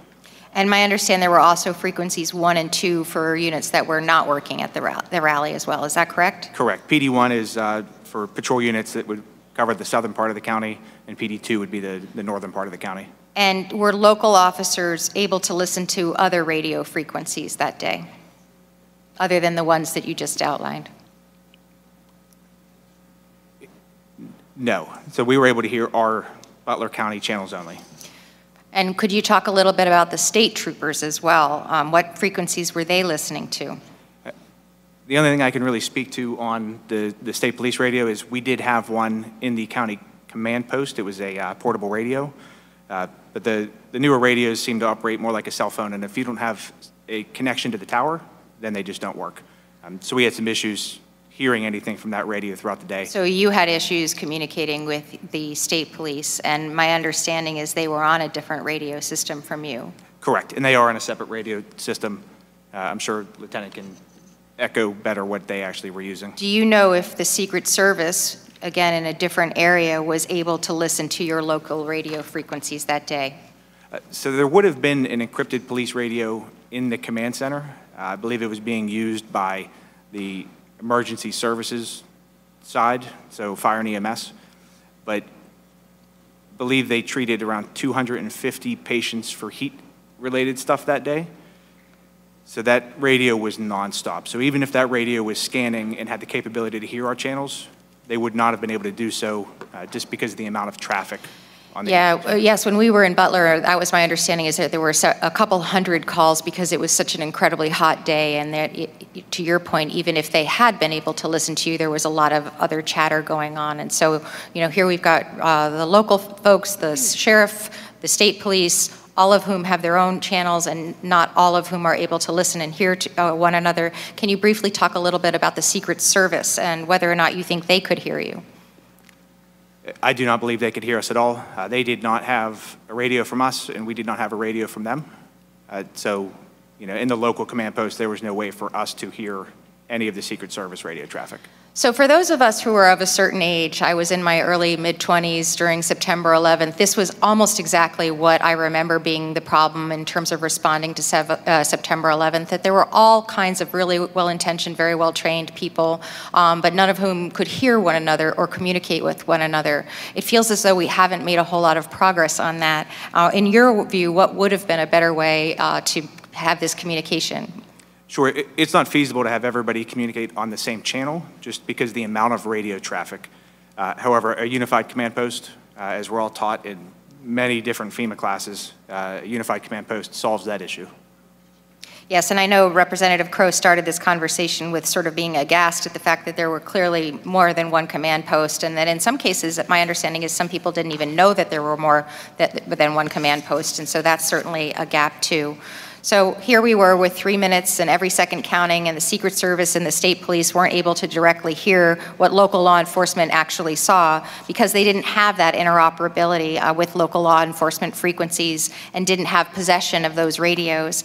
Given how important that communication is in communicating in a crisis, clearly one of the findings of our investigation ought to be that there needs to be certainly reform in terms of the technological communications that are going on here.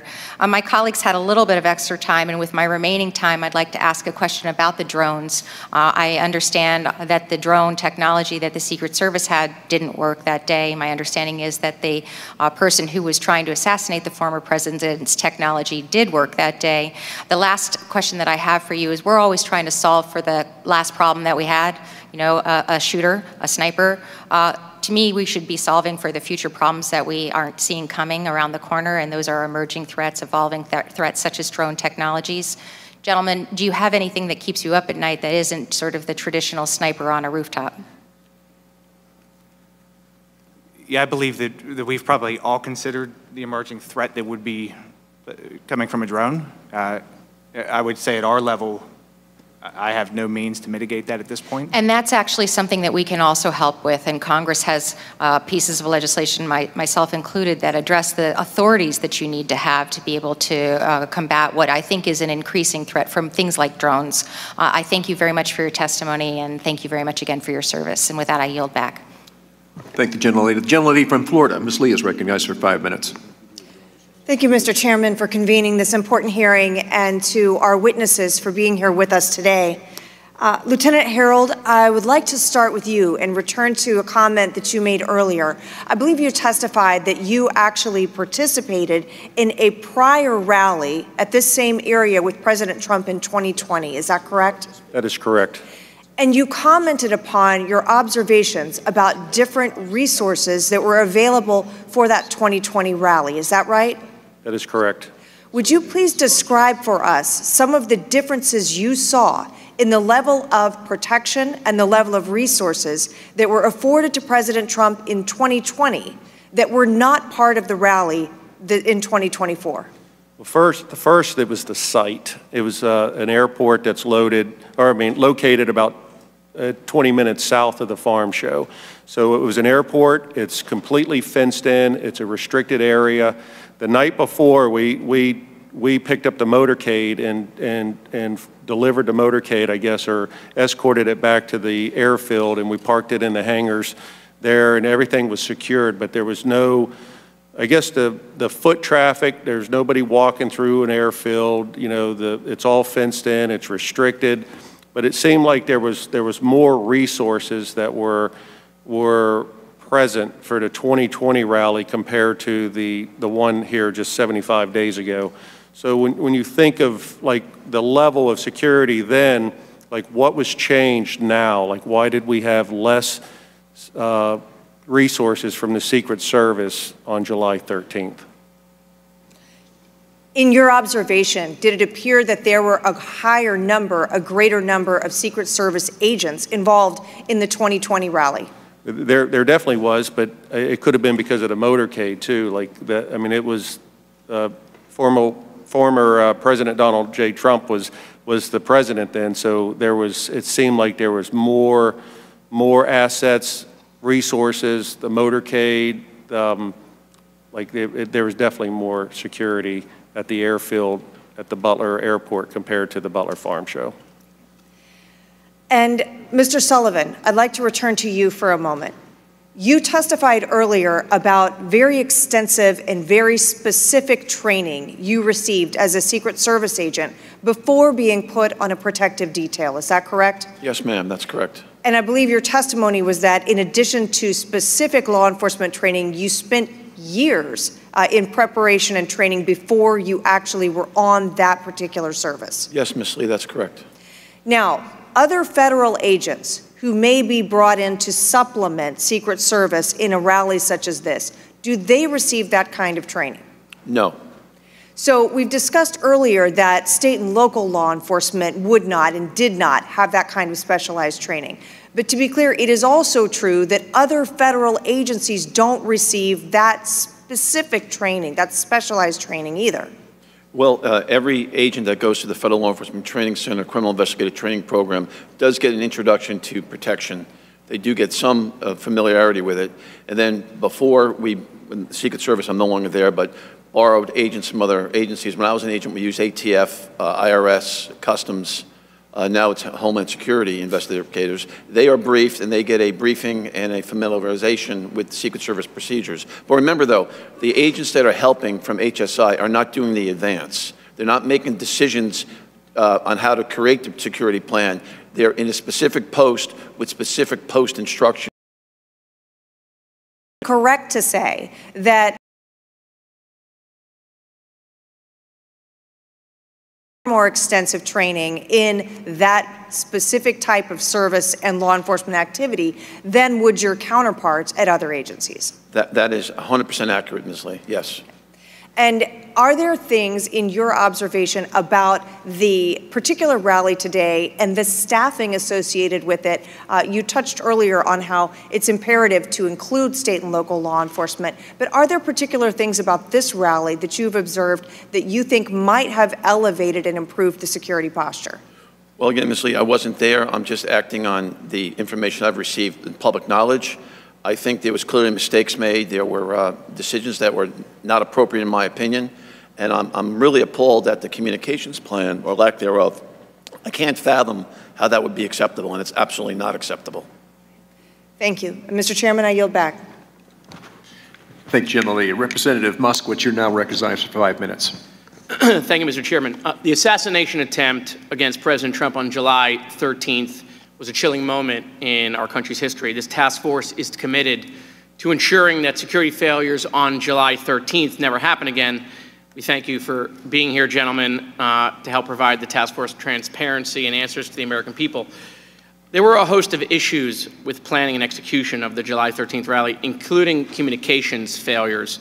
I'm familiar with communications issues. As the former director of emergency management for Florida, I was the first emergency management agency to institute FirstNet for everyone in my emergency management agency and all of our CERT components.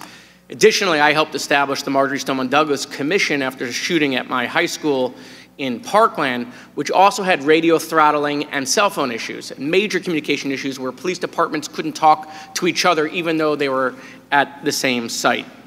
Sergeant Lentz, were there cell phone issues on July 13th, and if so, what were they? There certainly were. As more and more people started to arrive, it seemed that cell phone communications started to fail. I do have my cell service through FirstNet, so throughout the entire rally, I was able to make phone calls and send messages. But even in the command post, we were operating a mobile CAD and also a mobile radio platform that didn't have enough signal to actually operate.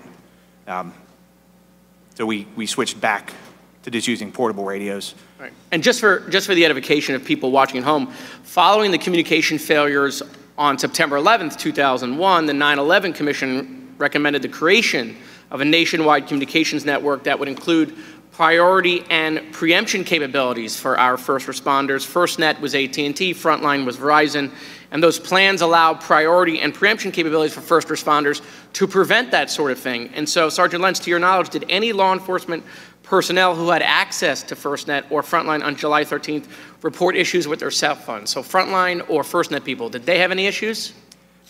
To my knowledge, no, they worked the entire time. My pictures were a little bit slower to send, but they did go through. Yeah. Which members of local law enforcement can access Frontline or FirstNet? Do local law enforcement departments provide those?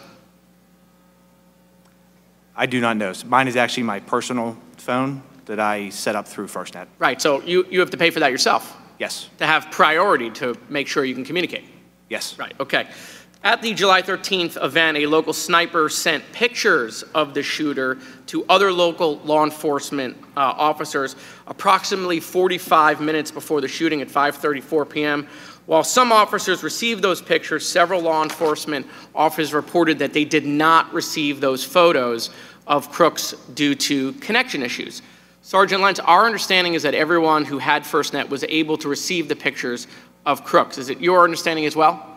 Yes. Okay. To your knowledge, were the local law enforcement officers on the ground in Butler on July 13th that had FirstNet or Frontline, were any of those unable to receive it? Not that I've heard. Okay.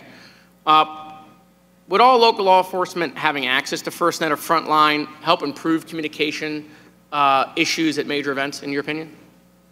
Yes. It's long been known that when you get a very, very large crowd of people, the cell system can only handle so much.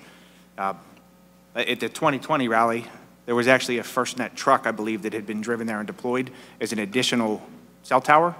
And I do not believe that occurred at this rally. But it does seem that the FirstNet is a very, very good option to make sure we have cell phone capabilities. Right, so I just want to think about it, right? So the 9/11 Commission recognized this in 2001. We created a solution, and yet it's 2024 and we're still not implementing that solution at the highest levels of our security agencies to keep former presidents safe, for law enforcement on the ground who are a part of that, for Secret Service who is a part of that.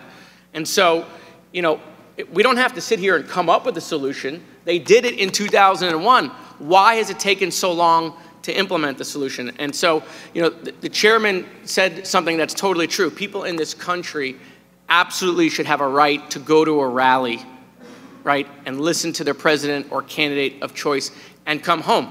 By the way, parents should have the right to send their kids to school in this country, right, and for them to come home as well. Mr. Chairman, I yield back. Thank you. I thank the gentleman. Now recognize the Chairman of Homeland Security, Chairman Green. 5 minutes.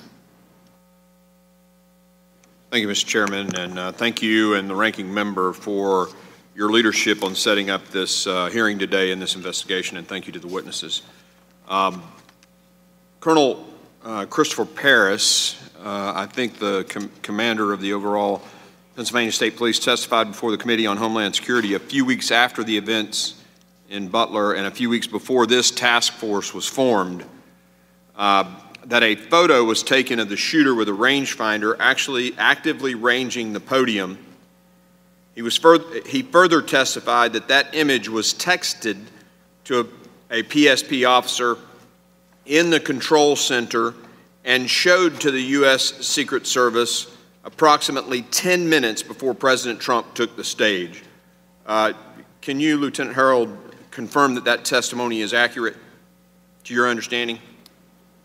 I have no knowledge of the image prior to or during the day of July 13th, so I can't answer to that. Like if it came up in the investigation, I had nothing to, or I have no working knowledge of the investigation, just the events that took place that day on the 13th. You were on the ground there that day. So yes, sir. This was reported to us in committee and under oath. I mean, you know Christopher Paris, good man.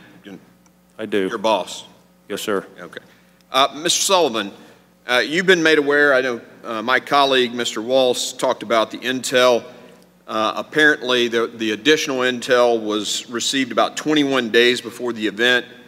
It was reported, as I understand it, to the Trump detail 7 days before the event.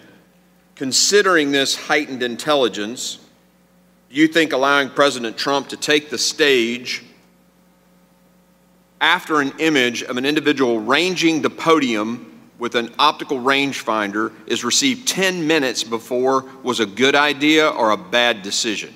Well, I don't know if the detail leader was told about that image being received. Had the detail leader been told about PSP guy says it was shown on a text the phone said, here, this is the image of the guy, somebody ranging the target. Yes, Mr. Green, I understand that, but that may have been someone in the security room, and that wasn't transmitted to the detail leader. I don't know if it was.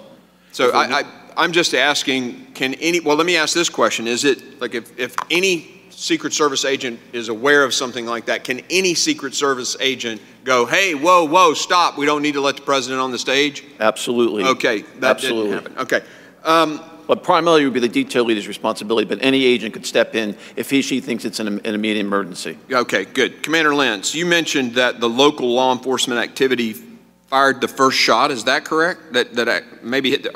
You mentioned maybe that he withdrew. Do you think he was hit, or do you think he just sort of ducked because he was taking incoming fire?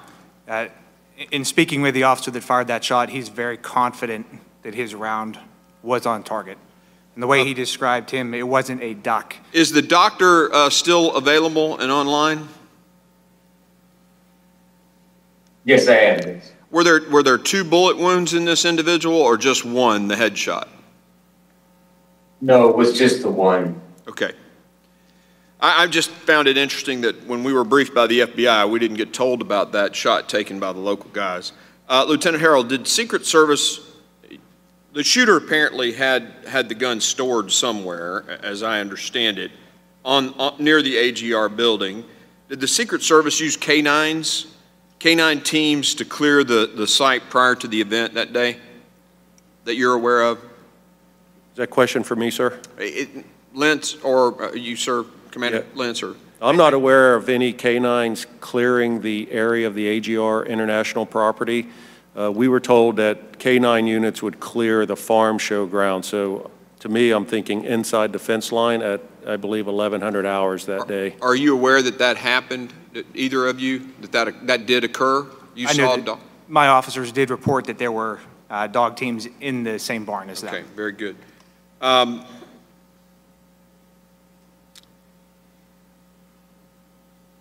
So you were testifying earlier, Commander Lentz.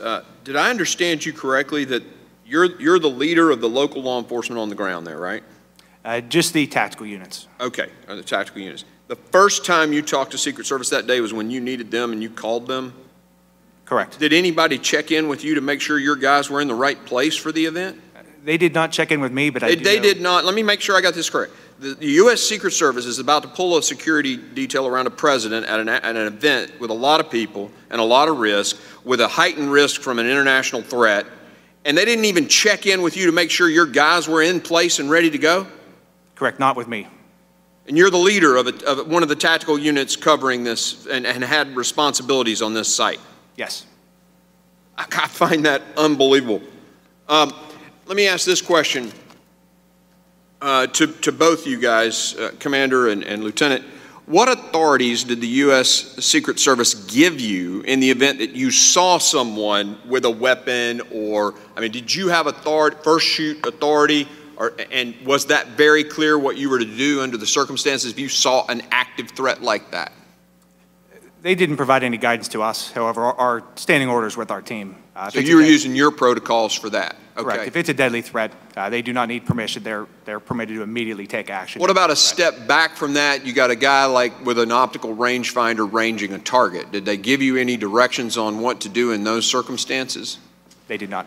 How about you, Lieutenant Harold? Yeah, I think the same thing with protocol. If we saw a threat, we would engage. When it comes to the rangefinder, I had no knowledge of that day of.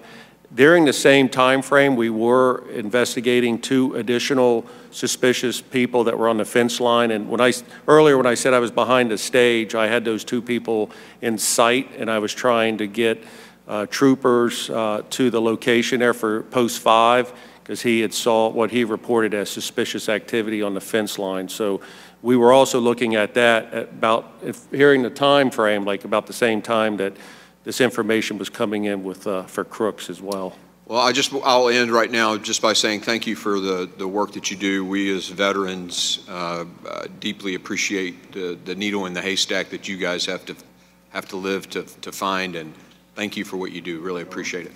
Very good. Thank you, Chairman Green. Now recognize the gentleman from Maryland, Representative Ivey, for 5 minutes. Thank you, Mr. Chairman. And I want to join in expressing my gratitude to all of you, not only for being here, but the service that you provided to your communities and to the country. I wanted to follow up on a couple of things. One on the communications front. The FirstNet system, let me ask, because I don't know that Mr. Sullivan, you talked about FirstNet at all. Is Secret Service able to access FirstNet as well? I do not know, Mr. Ivey. I don't know the answer to that. All right. Do any of you know if on the day of July 13th, the Secret Service was connected to FirstNet at all? I have no information of that, if Okay. they were or not. In the walkthrough and the meetings prior to July 13th, were there any discussions about how communications would be had on the day of July 13th? I know that Secret Service, when the county had referenced their mobile command post on Monday. So I think that's how that was integrated into the rally. So during Thursday meetings with Secret Service, the command post was established at the Farm Show office, the main office there coming through the main gate. So I knew that they were going to have, or Secret Service said they were going to have their representative there, and that's where we opted to put our sergeant in the command post with Secret Service. There were some communications with portables and the radios, but nothing with FirstNet cell phones. All right, so we had communications with, Commander, you mentioned, I forget the name of the channel, but one of the channels that you used, right? You had people using cell phones, I guess for direct calls and for text communications? Yes. Yes. All right, and then you had multiple other radio channels that were being used. Yes. Is that right? And some people were using FirstNet and some weren't. Is that all fair? Correct, yes. All right, and then you had two separate command posts or communication that had communications going through them. Is that right? Yes. So I saw a series of text messages, I think related to spotting the man on the roof who ended up being Crooks. And it was texted because I guess the person who sent the text was uncertain that the radio communications would get to who they had to get to. So were you aware, Commander, that the text messages were being sent on July 13th? Depending, I definitely knew text messages were being sent. In fact, that's how I got the picture of who we were looking for, so that I could then forward that to the state police sergeant that was in the Secret Service Command Center. All right, and on July 13th, was there a way to relay that photo directly to the Secret Service using, I don't know, whatever electronic means that you were in connection with the Secret Service with? I probably could have emailed it to them. Email, okay. However, the text message to... All right, but not exactly the sergeant. emergency scenario that this entails. You see a man with, on a roof with a gun, a potential threat to the former president. You don't want to send email, you want to let him know immediately, right? Correct, and we did have a phone list for the different agents. However, I'd already been speaking with the sergeant in the command center for different things, and it was significantly easier and faster just to send it straight to him. All right, is it fair to say that this sort of emergency communications on that day hadn't been worked out in advance? Is that fair? Yes. All right, so this was sort of making it up as you go along on that day, not in a critical way, but you're just doing what you need to do to communicate with each other under the circumstances and under the time constraints that you had. Yes. All right. And I think clearly, Mr. Sullivan, you'd say that that approach to communications is unacceptable under any Secret Service protection scenario. Is Yes, that sir, fair? it's absolutely unacceptable. All right. Couple quick questions to you all. One of the things about resources, and Mr. Sullivan, I know you've talked about how thin Secret Service is stretched, and I share that view. And in fact, Congress passed additional appropriations to help address that. My immediate concern, though, is to get more agents up and running. Hiring new agents, as you pointed out, it takes years for a new agent to be prepared and trained to actually step into the role of protection for the president or other senior officials. Is that fair? Yes, once an agent is hired, it does take years, literally years, to get him or her up to speed to be assigned to that detail. One question I was just wondering about, recent retirees, is there a way that recent retirees could come back who've been trained in this and have experience, and maybe could be immediately available at least till we get through, I would say, the inauguration cycle? The Secret Service has a retired annuitant program, and there are many retired agents currently working, and they have an exemption so they could collect their salary as well as their annuity. Is that something that could be accelerated now to get more people into these The only roles? thing they could do is right now, it's my understanding, there's an age 60 limit. If the Secret Service raised the limit, you may have more people available. But right now, it's my understanding you can't be older than 60 to be a reemployed annuitant. Okay, and I guess perhaps part of that is for the physicality of the role for people on the scene. But for people providing, for example, advanced leadership and guidance and recommendations, they could step into this role immediately. Would that be fair to say? They could. They also could step into the role of the protective intelligence investigations, which I think is a critical gap right now that needs to be addressed. We need to be able to investigate threats against the president thoroughly and completely. I appreciate that. And then lastly, let me end on this with respect to the site selection piece. I think, Lieutenant Harold, you testified that there had been a rally, I guess, in 2020 at the airport in the Butler area? That's correct. And that was, in your view, a safer site because it was totally... It was an active airport, so it was fenced in and restricted. So the entire airport is surrounded by a fence, so it would prevent a lot of unnecessary foot traffic or people driving their cars through. There's multiple entrances to the farm show. There's a back gate, there's a front gate. You can come through the hangars off the airport side. So there's a lot of areas to be able to access that venue. So looking just at site, the airport's more secured. And just when I stepped onto the Butler site, I went with Chairman Green the first time, the shots came from, I guess as the former president would have been facing, the shots came from the AGR building on the right. But I noticed that there was, I don't know, maybe 10 buildings on the left side of the stage as well, including some kind of rodeo stage or something along those lines. Is there other buildings up there? There were other buildings on site, and I believe that ESU had members in those, I guess it's the grandstand it's called, at the farm show, so there was LE in those buildings. And there was also a water tower there too, right? Yes. Okay, so from the standpoint of ease of protection, putting protection detail in place, Mr. Sullivan, would it be easier if the fewer rooftops you have, the fewer sites that would provide a possible shooting venue for a sniper or an assailant in this instance? Is it easier for the Secret Service and safer for the people, not just the candidate, but obviously, as we saw, the deadly consequences on that day, spectators who come to watch? Is it safer to have it maybe at the airport scenario as opposed to the field? Well, Mr. Ivey, the safest place to have a rally is indoors, where you don't have the long-range threat problem.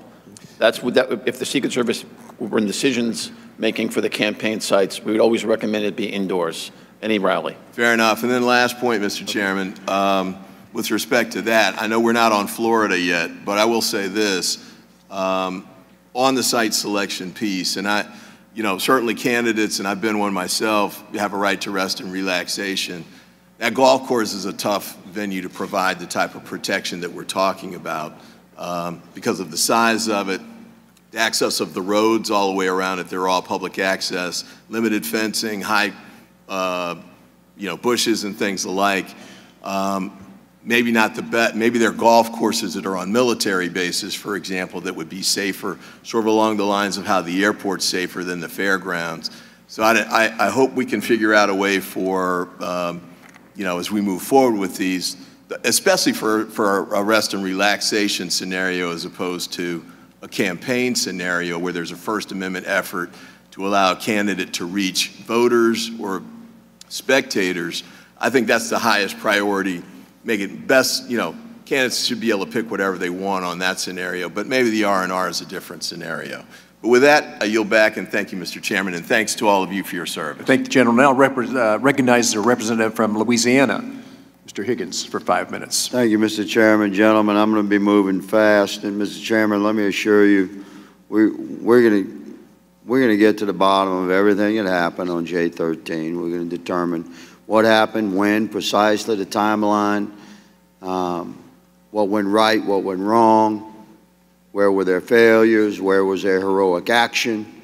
We're going to thoroughly and calmly investigate the entire incident, the attempted assassination of former President Trump, and we're going to provide an excellent report to the American people in December. So we're in the middle of this thing right now, and I have to cover a lot of territory in a very few minutes. Commander Lenz, you're the commander of the entire tactical unit for Butler County. That's a multiple agency unit that's assembled across the county, and you're in command. I just want to clarify that. Did you command and supervise the drone team on the morning of J13 to observe and sanitize and clear the entire property, including the water tower? We had a private company that offered to fly a drone. They were under your command? Correct. Yeah, Thank under you. my, yep. And was that sophisticated drone equipment? Or? As far as I understand it, yes. Yes, sir. Did you post 2 patrol response units at the water tower for J13? I did not. I had no actual perimeter people. Was it your understanding that there were 2 patrol response units parked in the vicinity of the water tower on J13? I do believe at some point there were. Okay, that's what we're trying to get to. And was the water tower ladder, which is about 25 feet high, was it ever lowered that day? No. Thank you very much. Regarding radio communications, in the pre-mission briefing, you were involved extensively in that in the couple of weeks prior to J13. That's my understanding. Yes. Thank you. Regarding radio communications with the visiting federal agencies with jurisdictional authority to protect the former president, the Secret Service, did Butler County ESU, your unit, provide particular radios for the Secret Service or set aside radios for the Secret Service? We did. You did. Did you personally call the Secret Service counter sniper teams and remind them to pick up their particular radios on the morning of J13? So I had spoken to them at the walkthrough and offered the radios. That was on Thursday. Correct. And then the day of the rally, our sniper team leader, when they did their face-to-face, he reminded them that the radios... Yes, did they ever pick up those radios? They did not. And so those 2 counter sniper teams for the Secret Service were posted up on roofs. There was a northern counter sniper team, which ultimately did not take a shot on crooks because their line of sight was blocked by a couple of trees. I believe in the southern counter sniper team, which ultimately did fire the killing shot at crooks, they were up on roofs by themselves, correct? Yes. Mr. Sullivan, would it have been helpful? You said it was absolutely unacceptable for there to not be direct radio communications. Would it have been helpful for the Secret Service to pick up the radios that the Butler County ESU had provided for them and reminded them to pick up? Absolutely. Especially up on a roof, being isolated as these counter sniper teams are. Yes. They didn't have that radio communication. No, would have been Let me clarify that the local Butler County ESU, in command of all the local forces assisting Secret Service that day, attempted to deliver radio communication to the counter sniper teams. My goodness, time rolls quickly. I'd like to jump into shot number 9. Shot number 9, during the interviews with the Secret Service and FBI, they commonly step over shot number 9. They say crooks fired 8 rounds and then the Secret Service fired the killing shot, shot number 10. But there was a shot number 9 fired, was there not, Mr. Lenz? There was. Okay, Commander, I'm gonna quote from the transcribed interview of Aaron Zalaponi. That's a tactical SWAT officer under your command that took shot number 9. He was deployed He heard the radio traffic. He saw the commotion. He left his deployed position and ran into a position where he thought he might be able to get a shot on if there was a shooter up on a roof, somebody on a roof. He said seconds after that is whenever the first 3 shots were fired. So I hear the first 3, crack, crack, crack. And at this point, I'm like, okay, where we at here? I look up, that's when I see Crooks. I got his head, his shoulders, I can see a rifle. At that point, I hear another crack. That's when I start pulling my weapon up. He gets 3 off.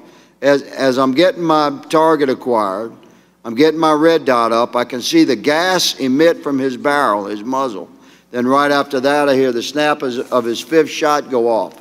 Then immediately after that, I press one off, and that's when he immediately goes down. When I say goes down, it wasn't like he was ducking to get out of the way. I mean, I know I hit him.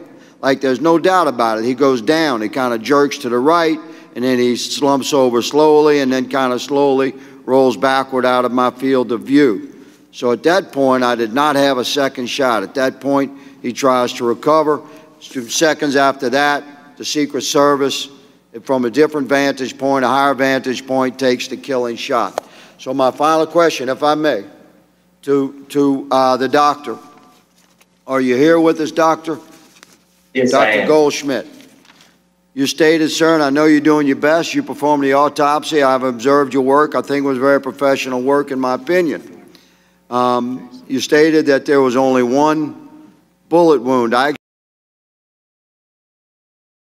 There, Doctor? Yes, I am. Thank you very much. Could the injuries on Crook's shoulders have been caused by a combined impact of Butler County ESU shot number 9 striking somewhere in the vicinity of the buttstock of Crook's rifle and some fragmenting from that impact? Could the injuries on Crook's shoulders have been caused by a combination of shot number 9 and shot number 10? Is that possible? No, I don't believe so. You don't believe it's possible. Does that mean it's possible? No, it's not possible. It's not possible. So I respect your testimony, but how would you determine if you removed only 1 fragment of a bullet? The FBI recovered no other bullets, that's our understanding, no other projectiles other than the partial projectile that you recovered from his shoulder. So you don't know where shot number 9 went, did you, Doctor? Correct. You're saying it's not possible that shot number 9 went all the way through Crooks, and you had no way of knowing that because it was in the same wound that was further affected by shot number 10. You're saying that's not possible? The body, there was no evidence on the body of that occurrence. There you go, sir. That's different than impossible. Listen, thank you all for testifying today. Mr. Chairman, thank you for holding this first very important hearing. We shall do more, and we shall complete our work professionally. Thank you, sir. I yield. Yes, sir. Thank you, and you were correct. We will continue. Now recognize Ranking Member Crow for his comments. Thank you, Mr. Chairman, for calling this really important hearing. I just wanted to take a moment to thank all of the witnesses here today. Your testimony was clear, was concise, was candid, and was very helpful for us in our first phase of the investigation to understand what happened, what didn't happen, what should have happened. You all didn't ask for this, and I know none of you wanted to be in this position, but you have handled yourselves professionally, and for that we thank you. I know you are serving your community, our country. We are proud of that service. We thank you for that service, and this task force will continue with this job of giving answers to the American people that they deserve, and also making sure that this incident, an incident like this, never happens again. So thank you very much, Chairman. Thank you, sir. Look, I want to thank you all for being here. I live with you. We live in the same place. We experienced the same thing that Saturday. I know how deeply wounded you were after that event, because the first time anybody pointed fingers at anybody, it was at local law enforcement. They didn't do their job. You being here today is a validation of what you did that day, your commitment to that day, and going over and above what you normally would have done. I know a lot of you there were there in 2020 when we did the rally at the Butler Airport. I get that. That time they said there was maybe 50,000 people there. That went off very smoothly, no problem. July 13th was a problem, a huge problem. You guys did everything you were asked to do that day. You stayed your course. You did everything, everything. And I want to thank you for coming here today, that the public can hear what happened that day, and you can answer questions that were very relevant to that. Thank you so much for your commitment. Appreciate it all. Thank you all. Now, without objection, members have 5 days to submit additional materials and written questions for the witnesses to the chair, which will be forwarded to the witnesses. I ask the witnesses to please respond promptly. Now, we'll now pause to allow the witnesses for our second panel to come forward. Thank you. We're going to take about a 10-minute break.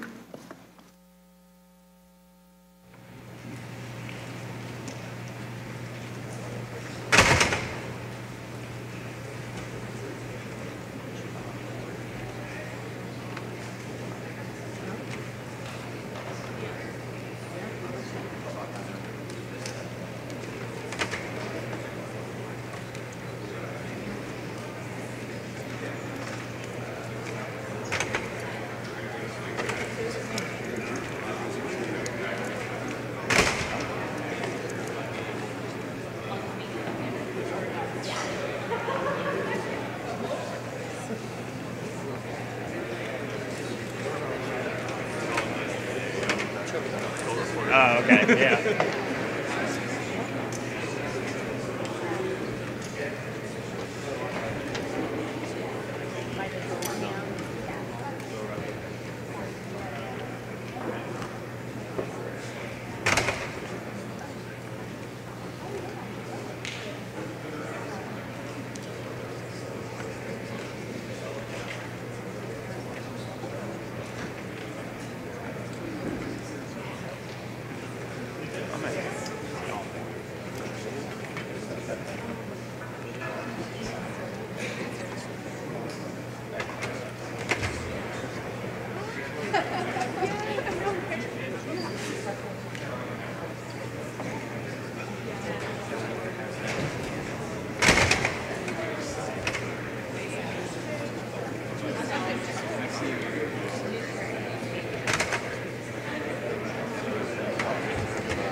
Congressman Ivey, just in this brief break, can I just ask, are you hearing the answers? I think we're getting there. I think the main piece, the Secret Service, communications issues with it. Let me get up there. I'll be right back.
Task force will come to order. I would like to introduce the witnesses for our second panel. First, we have Representative Eli Crane from Arizona. Rep. Crane enlisted into the Navy to serve our country just a week after the September 11th attacks. 3 out of his 5 wartime deployments were with the Navy SEALs. It's great to have you here, Rep. Crane. Second, we have Representative Corey Mills from Florida. Rep. Mills enlisted in the Army at a young age, serving with the 82nd Airborne Division and Joint Special Operations Command. Both of these men have extensive experience as snipers in our military. They have both visited the site in Butler, where the former president was nearly killed, and have identified potential ways for Secret Service to improve their protection. It's important for the task force to hear from these snipers and learn from their experience, better understand how the Secret Service missed on these key areas of coverage. This is a particularly important, given the fact that former President Trump will be returning to the same site to finish his speech on October the 5th. I talked to both Corey and Eli before this. Rarely in your life do you have a second time to do the right thing after you messed up the first time. Now, this panel will be different than the last. Both of witnesses will be allotted 5 minutes for remarks, and then we will gavel out. I want to now recognize Representative Crane for 5 minutes. Representative, thank you for being here. Thank you, Mr. Chairman. We appreciate the opportunity to appear before you today as you conduct this very critical hearing. For those of you who don't know, I served in the U.S. Navy from 2001 to 2014, had the opportunity to deploy to Iraq multiple times with SEAL Team 3. One of my qualifications was as a sniper.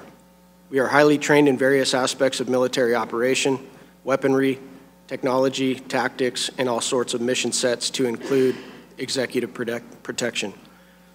With that background, it's evident to me that many basic security measures were completely dropped.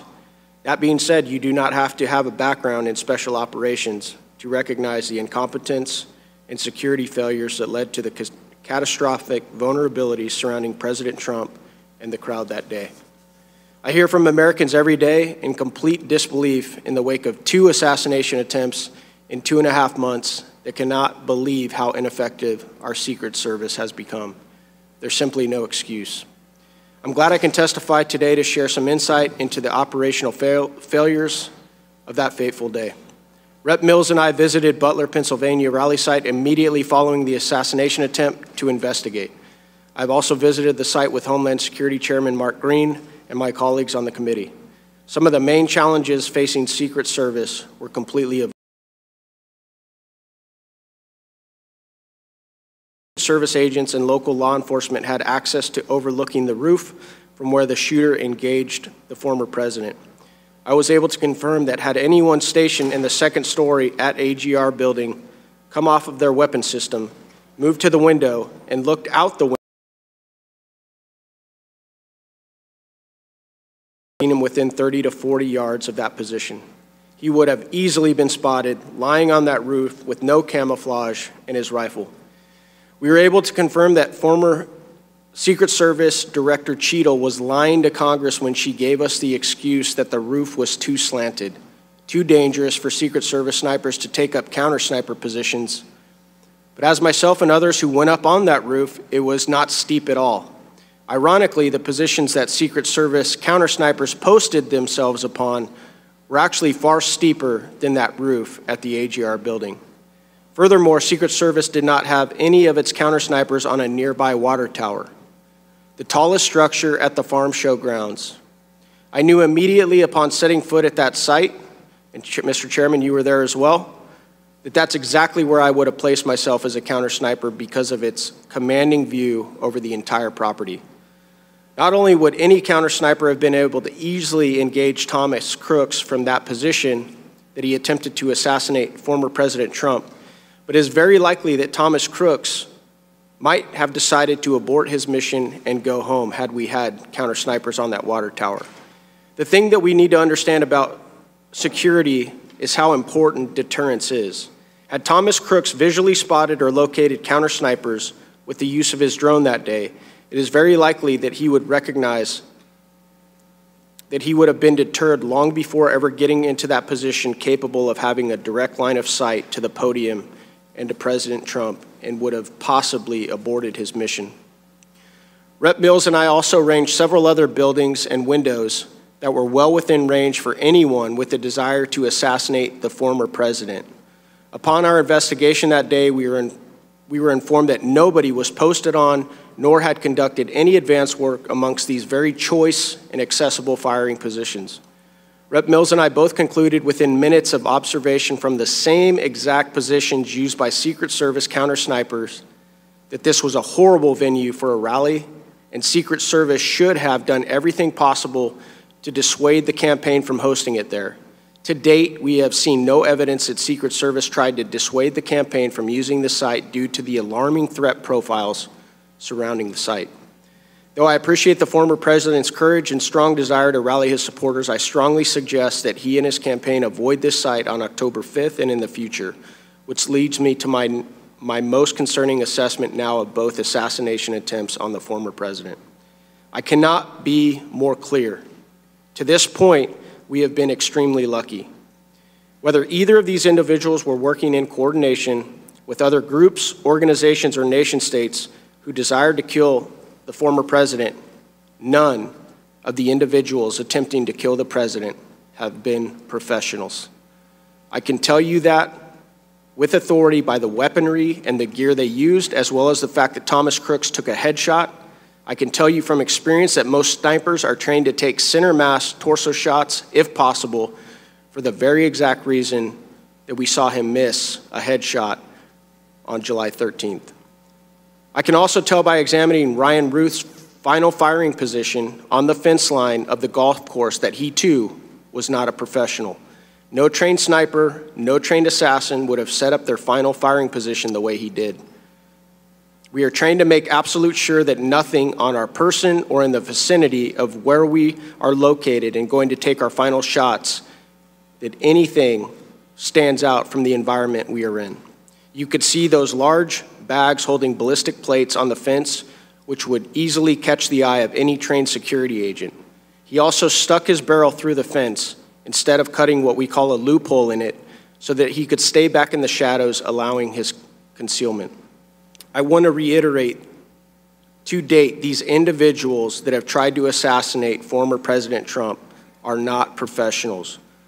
What is going to happen, Mr. Chairman, when the president of Iran, China, Russia, or any other country or group who does not want to see President Trump come back into office send professionals? What is going to happen next time if there is a 10-man Hezbollah team, snipers, assaulters, and drone operators launching coordinated and overlapping assassination attempt on the president? I think we can all see by now that their likelihood of success would be tremendous. My suggestion to the former president and to his campaign is that he beef up his private security detail of individuals who are loyal to him and not burdened by the bureaucracy and culture of an organization that many of us used to hold in very high esteem. The reason for this is so they can plug holes that Secret Service continues to leave and make sure they are not putting him in vulnerable situations. It is important that these investigations and oversight continue to make sure that in the coming days, weeks, and months, and even years, that this is no longer a regular occurrence and not even a possibility. I want to challenge this task force to continue doing the great work that they are doing here today, and I also want to challenge them to have enough courage to think outside the box, challenge the mainstream narratives, and be willing to investigate every theory regardless of how conspiratorial others might claim them to be.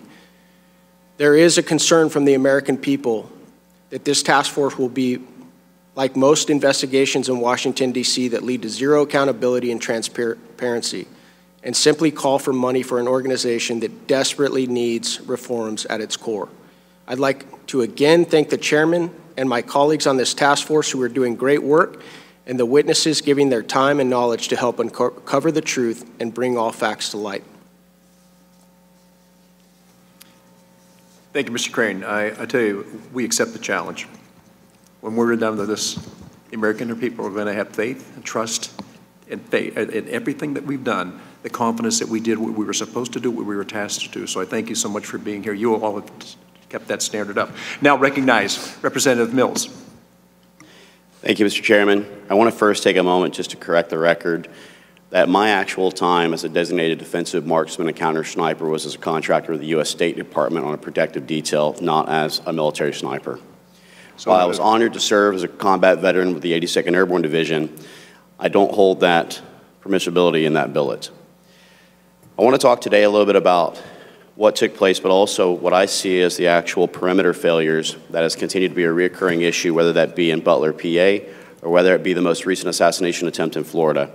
But before I do that, I also want to take a moment just to recognize the loss of Corey Competor.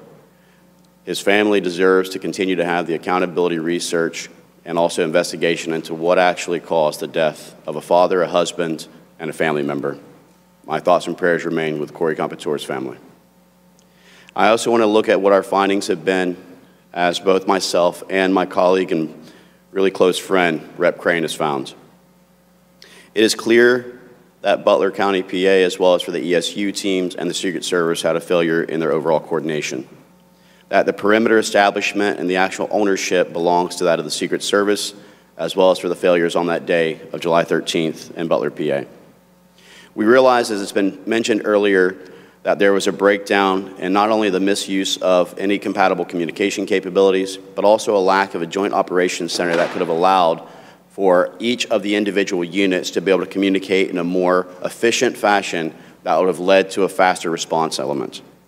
We also know that while there could have been potential drone capabilities that was being utilized, that the Secret Service themselves had actually refused to utilize those for their benefits, which also could have helped the counter snipers who were sitting in their positions. There was also a lack of coordination when it came to who was actually going to take over the position on the AGR building, where Butler understood the idea that it was the Secret Service who was responsible for the positioning, but yet the Secret Service failed to actually show up to the morning coordination meeting.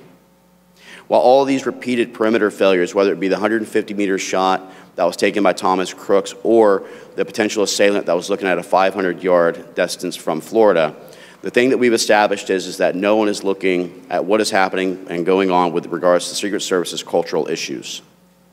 This is not a budgetary issue, and I want it to be clear that we cannot treat this as DC has continued to treat things, where we throw money at problems in hopes that it's actually going to cause that to be a solution. This breaks it down into three simple things. One is poor leadership of the United States Secret Service, whether that be under Director Cheadle or whether it be under Rowe. To quote Dan Bongino, who is actually a former Secret Service agent, he said that he does not feel any safer or better now than he did under Cheadle, having Rowe in the helm. I think leadership, as we can all admit to, whether it be in the military, the police force, or whether it be here in the House, leadership is one of the things that we must rely upon heavily, and there is a crisis in leadership. I also want to look at the fact that there is a prioritization across not just our military, but other departments and agencies to prioritize diversity, equity, inclusion under DEI, the meritocracy and readiness of our actual capabilities on the ground. But the further thing that I think is needing to be explored is the doctrine itself that is being utilized by the U.S. Secret Service. For too long, they've continued to go under a very specific and very understandable thing where whatever your title is that you hold results in the amount of resources and assets that are being allocated. This is a failure by any of us who understand security, or anyone who's even got a basic knowledge of security, that you must conduct the necessary threat analysis to determine the risk management matrix that then determines what the assets and resources that should be allocated.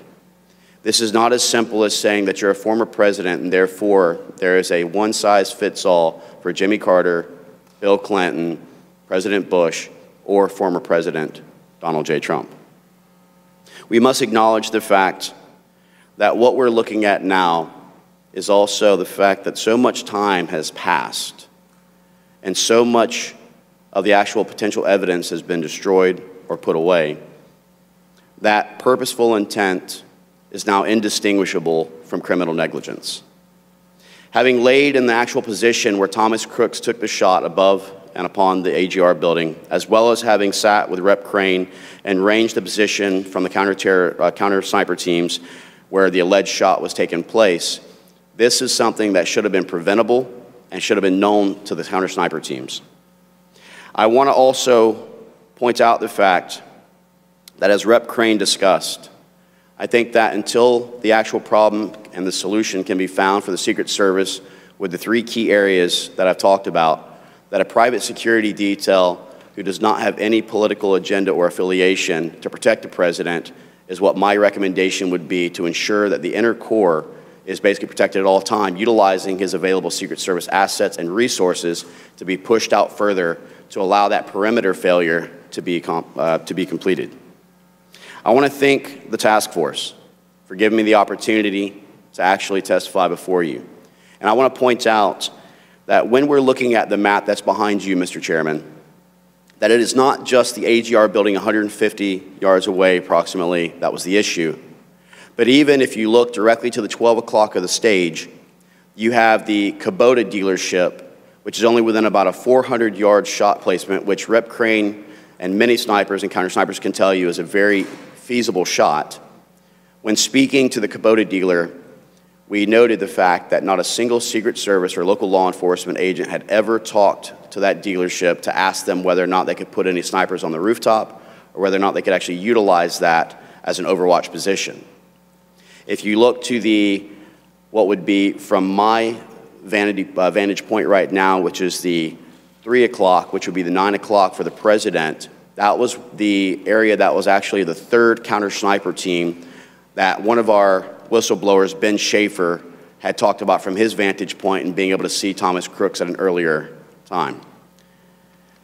Mr. Chairman, I point these things out to the committee, and again, to echo my good friend Representative Crane, I challenge you to continue to go forward and to not be feared away from the idea of being labeled a conspiracist by looking into every possible outcome, being able to look at every possible provided video, listen to every single testimony of each individual whistleblower.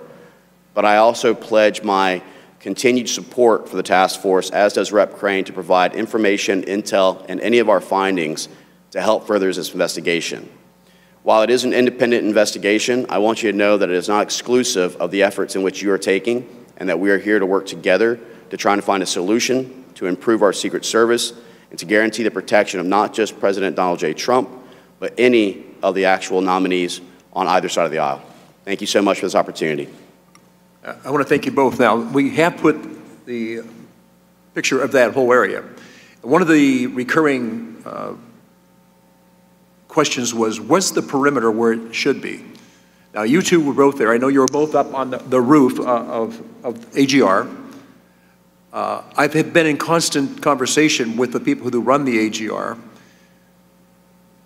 They didn't know on July 13th that their whole area was something that was going to be just overrun with people. So the question was, and to me it's always the same thing, every time there's a failure you look at, it's the failure to prepare that causes the failure, ultimately. You two, with your expertise and having been there and both being on that roof, when I first walked on the, not when I first walked on the grounds, but whenever Eli and I walked on the grounds when Homeland was there, the first thing Eli said to me as we started to go across the open area is, who was in the water tower? What sniper was in the water tower? And I said, you know what, I have no idea that there was anybody in the water tower. As you've pointed out, and I've heard too many times, that the reason we didn't have people on the roof of the AGR, it was too hot that day. Well, it wasn't too hot for Thomas Crooks. The fact that we weren't there allowed him to be there. Now, as I said earlier when we opened the whole conversation, we are going to have a second chance to do the right thing and correct the failures of July 13th. The president has decided that he is going back to this site. And I think we know him well enough. He defies any type of logic when it comes to, sir, we're concerned about your safety. And his answer is always the same thing. I'm committed to serving the people of this country. Nobody puts themselves in that position that I've ever been around before. You all served that way, but to me it's astounding that this gentleman is ready to go back to a place where he almost lost his life. I don't think my wife would allow me to do that. Apparently his family, and they've gone through a lot, are going forward with this. But I want you to, because of your expertise, because Eli was the first one to say that. Who was on the water tower? Where was the perimeter? Who tried to put that whole game together? And we found from our first panel today, there was very little coordination. They couldn't talk to each other. They didn't have the ability to communicate. So from the standpoint that you've all been in and looking at where we are, and so everybody understands this as I look at this. This is the AGR building. The water tower is right here. The president was down here. So Where should the perimeter have been? Because apparently they thought it was here. That's what was set up, because we had people in this area. We didn't have anybody back here, not from Secret Service. We did have private law enforcement. This whole area was under construction. There was no easy way in or easy way out of this site. On that day, everything that could go wrong apparently went wrong. So going forward, October 5th, where should the perimeter be? Mr. Chairman, I'll tell you that any counter sniper, or anyone from the military can tell you that the high ground and the highest vantage point is where you want to be. The thing that Eli and I had talked about, Representative Crane, when we looked at the water tower, we actually walked over and tried to view whether or not it was even accessible to begin with. But what I had also noticed is that right behind the water tower was a very well manicured cut path that goes through the woods all the way down to the intersection that intersects between where the entrance to the fairground was and the AGR building's main street. Very permissible, without any magnetometers or any of the actual capabilities of security that would have actually allowed someone to go in there, basically unfettered. In my personal opinion, when you establish the perimeter, you look at what actual risks exist. The Kubota dealership is obviously somewhere that I would have actually had someone stationed to ensure they couldn't access the building. The AGR building would have been a vantage point that I would certainly have looked at 150 yards. Also, to the 9 o'clock of the stage, there was a tremendous amount of multiple buildings and structures who also had a vantage point, direct line of sight to the stage itself.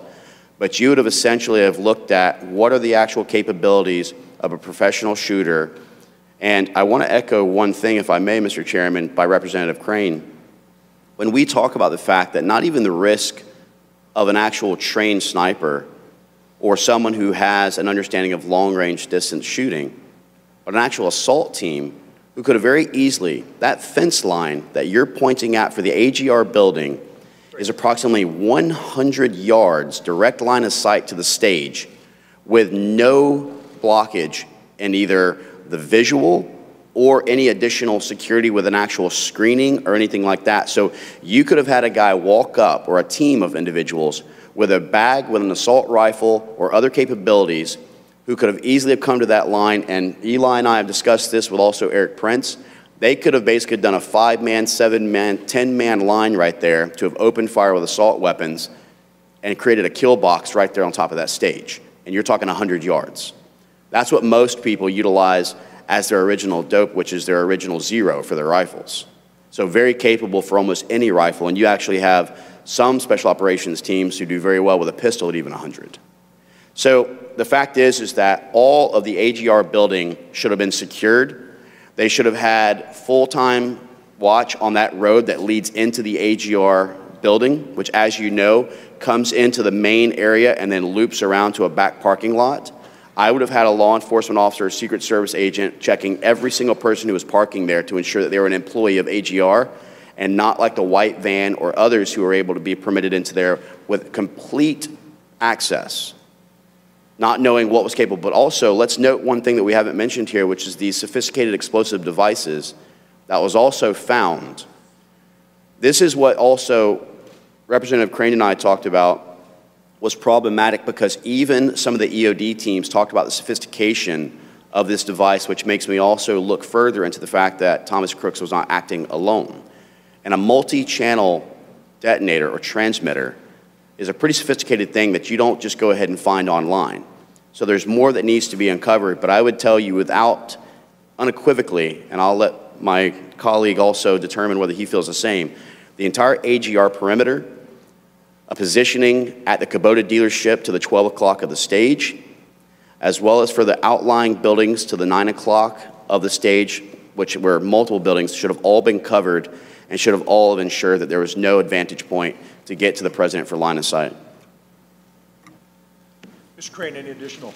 Yeah, thank you, Mr. Chairman. So I think one of the things that I said in my opening statement needs to be said again. When you look at this site and all the threat profiles that surround this site, sir, I don't think the event should have ever been held there. There's just way too many buildings, rooftops, windows, trees that a potential assassin could have posted themselves up in. So I think that's number one. As far as when you talk about some of your more conventional assassination attempts with long-range rifles, most of your snipers, counter snipers who have any legitimate training whatsoever are more than capable out far past 1,000 yards. But let's just say we put that perimeter at 1,000 yards. That's one thing to consider. But the other thing I think that's important to point out, sir, is that modern warfare has changed dramatically, and we need look no further than some of the warfare going on with Ukraine and Russia right now. One of the biggest threats to the president, and this is why I keep talking about the fact that nobody that has attempted to assassinate the president has been a professional. But with drone warfare, sir, attacks could be launched at any president, any candidate from miles away. And if we can't stop a 20-year-old kid with no military experience who gets within 150 yards of the president with an AR-15 and then gets off several shots at the president, I have very little faith that we'd be able to stop a coordinated drone attack along with assault teams and snipers. And so that's one of the things that I want to continue to harp on. One of the things Dan Bongino told us, Mr. Chairman, is that the Secret Service, while he was there, was allergic to innovation. They were allergic to, any attempt to keep, their security systems appropriate and relative to the threats that modern warfare present. Dan Bongino even said that it took them decades, sir, to even start using slings on their primary weapons. Anybody who's ever been in law enforcement on a SWAT team or in the military that has a primary and a secondary weapon knows that if you don't have a sling, sir, and you have to transition to your secondary weapon, what are you going to do with that gun? You're just going to throw it on the ground or give it to somebody? What if you have to climb a ladder? What if you have to do prisoner handling? And so if it took the Secret Service decades to even implement such basic, gear transformations, it's very concerning that they're going to be able to handle some of these modern threats that are now very likely as modern warfare has adapted. No, thank you. I'm aware of this whole area for trying to figure out where I am in life. About 60-some years, I know this area. As you just pointed out, and we've talked about before, one of my main concerns when I found out this was going to be the place, I said, this is going to be almost impossible. Right. For safety and security. At this moment, though, I want to turn around and have Ms. Laura Lee, why don't you take 5 minutes to ask our panel the questions you want to ask? What? Well, I just want to thank you both so much for being here. Your unique backgrounds and your insight about this subject matter is very valuable to us, and I appreciate you taking the time to participate in our hearing. I know you both have had an opportunity to cover in your statements some of the key things that you think are important for both the public and the committee to understand about the incident in Butler. Are there other things in particular areas of inquiry that you want to see this committee utilizing going forward, particular witnesses you think that we should have, any thoughts you have about what and whom we should be bringing in to testify? Yeah, I think one of the things that I've seen online, and let me be clear when I say this, guys, so much of any investigation, I think, needs to be open-minded and willing to look at anything and everything that, even if it might be outside the official narrative. Even if you talk to somebody and find out that the evidence that they're presenting, might not hold water, might lack credibility, I think that's extremely important.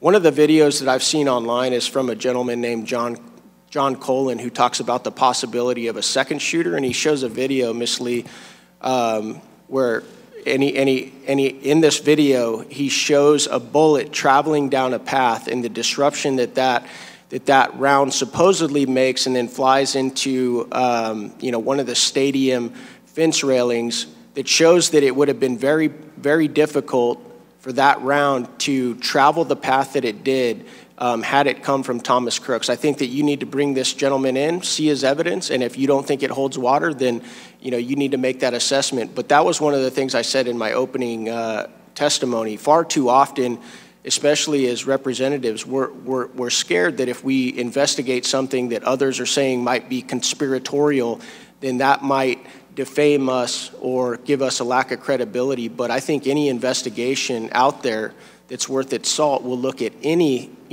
theory and then try and disprove, debunk it, or see if it holds water and run with it. So John Cullen is somebody I think you guys should bring in here and look at the video evidence that he has of a bullet traveling, in a trajectory and a path that would not have been able to come from Thomas Crooks. And I'd like to just echo this. The one thing that doesn't lie is bullet trajectory and also the coefficients that it carries. And I think that Eli and I had talked about this prior to the hearing, but also multiple times about John Cullen's video that does show, if you look at people who were injured and the actual line of sight and where it was to the stage, just kind of what the possibilities were and how many shots were truly taken.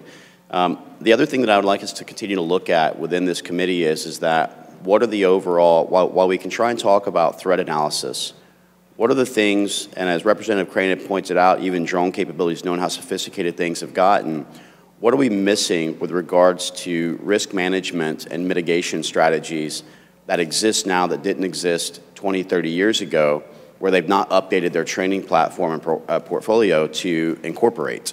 What type of counter-drone capabilities do we have? What do we have as far as an understanding of what types of things we can enact immediately to try and get an improvement upon perimeter security layouts?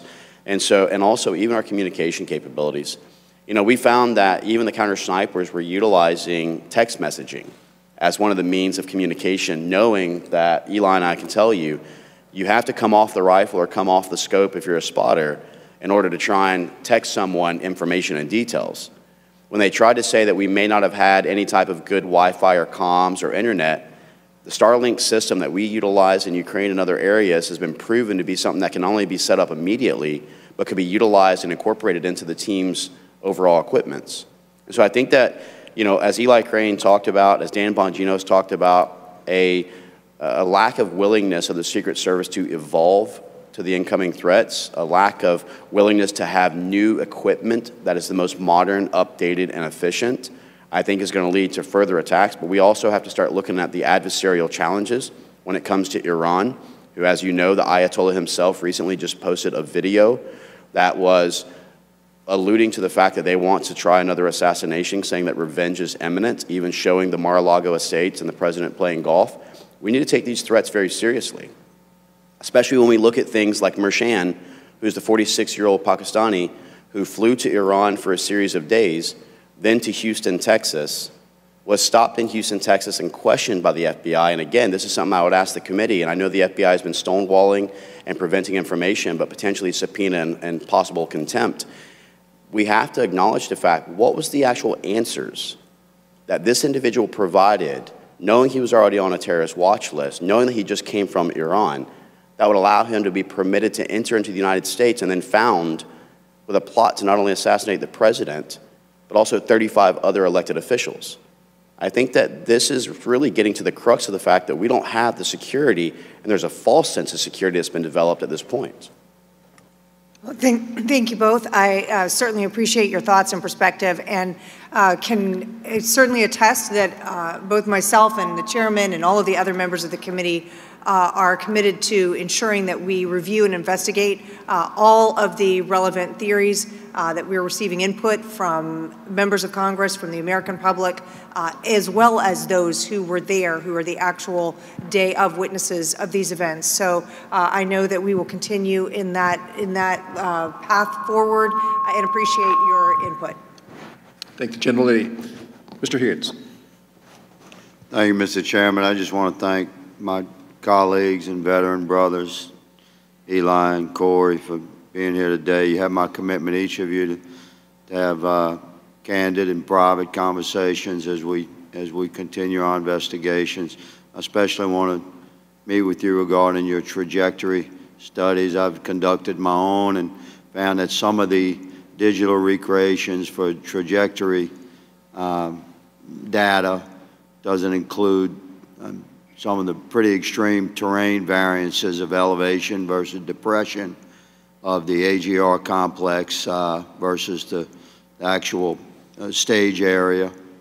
So I'm looking forward to working with you both on that. Let's try to come to a conclusion that we can say, okay, this is what the complete truth is, because we must investigate every potential theory. I don't consider anything to be a conspiracy theory.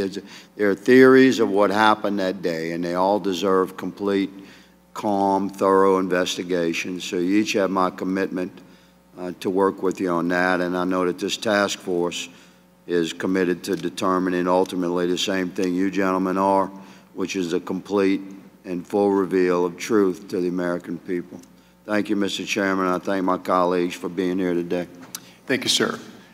So I want to thank both of you for being here. You know, some of the things you pointed out, the one thing that this task force does have, the subpoena power, and when you talk about people slow walking you and people not answering questions completely, that's our job to say, you know what, I understand you don't want to answer that question, but I want you to understand that we are going to be sure that you answer that question. The American people deserve to know the truth. I keep hearing they're not strong enough to stand it. They are strong enough to stand it, and if not now, when? I believe we are at a very dangerous time. A very, very dangerous time, and we have our eyes closed and our ears plugged saying, no, that's not happening. It is happening, and it's very dangerous. I want to thank both of you for your expertise. I want to thank both of you for your courage to come forward and bring that information out. I also want to thank the task force that has been working tirelessly and will continue to work tirelessly until we get to the end. But when we get to the end, it will be a finished piece of work, one that is complete in every way, that we will have exhausted everything we can do to get to the truth and make sure that the American people have the faith, the trust, and the confidence that they need to have in all our agencies. Thank you both for being here. And without objection, the committee is adjourned.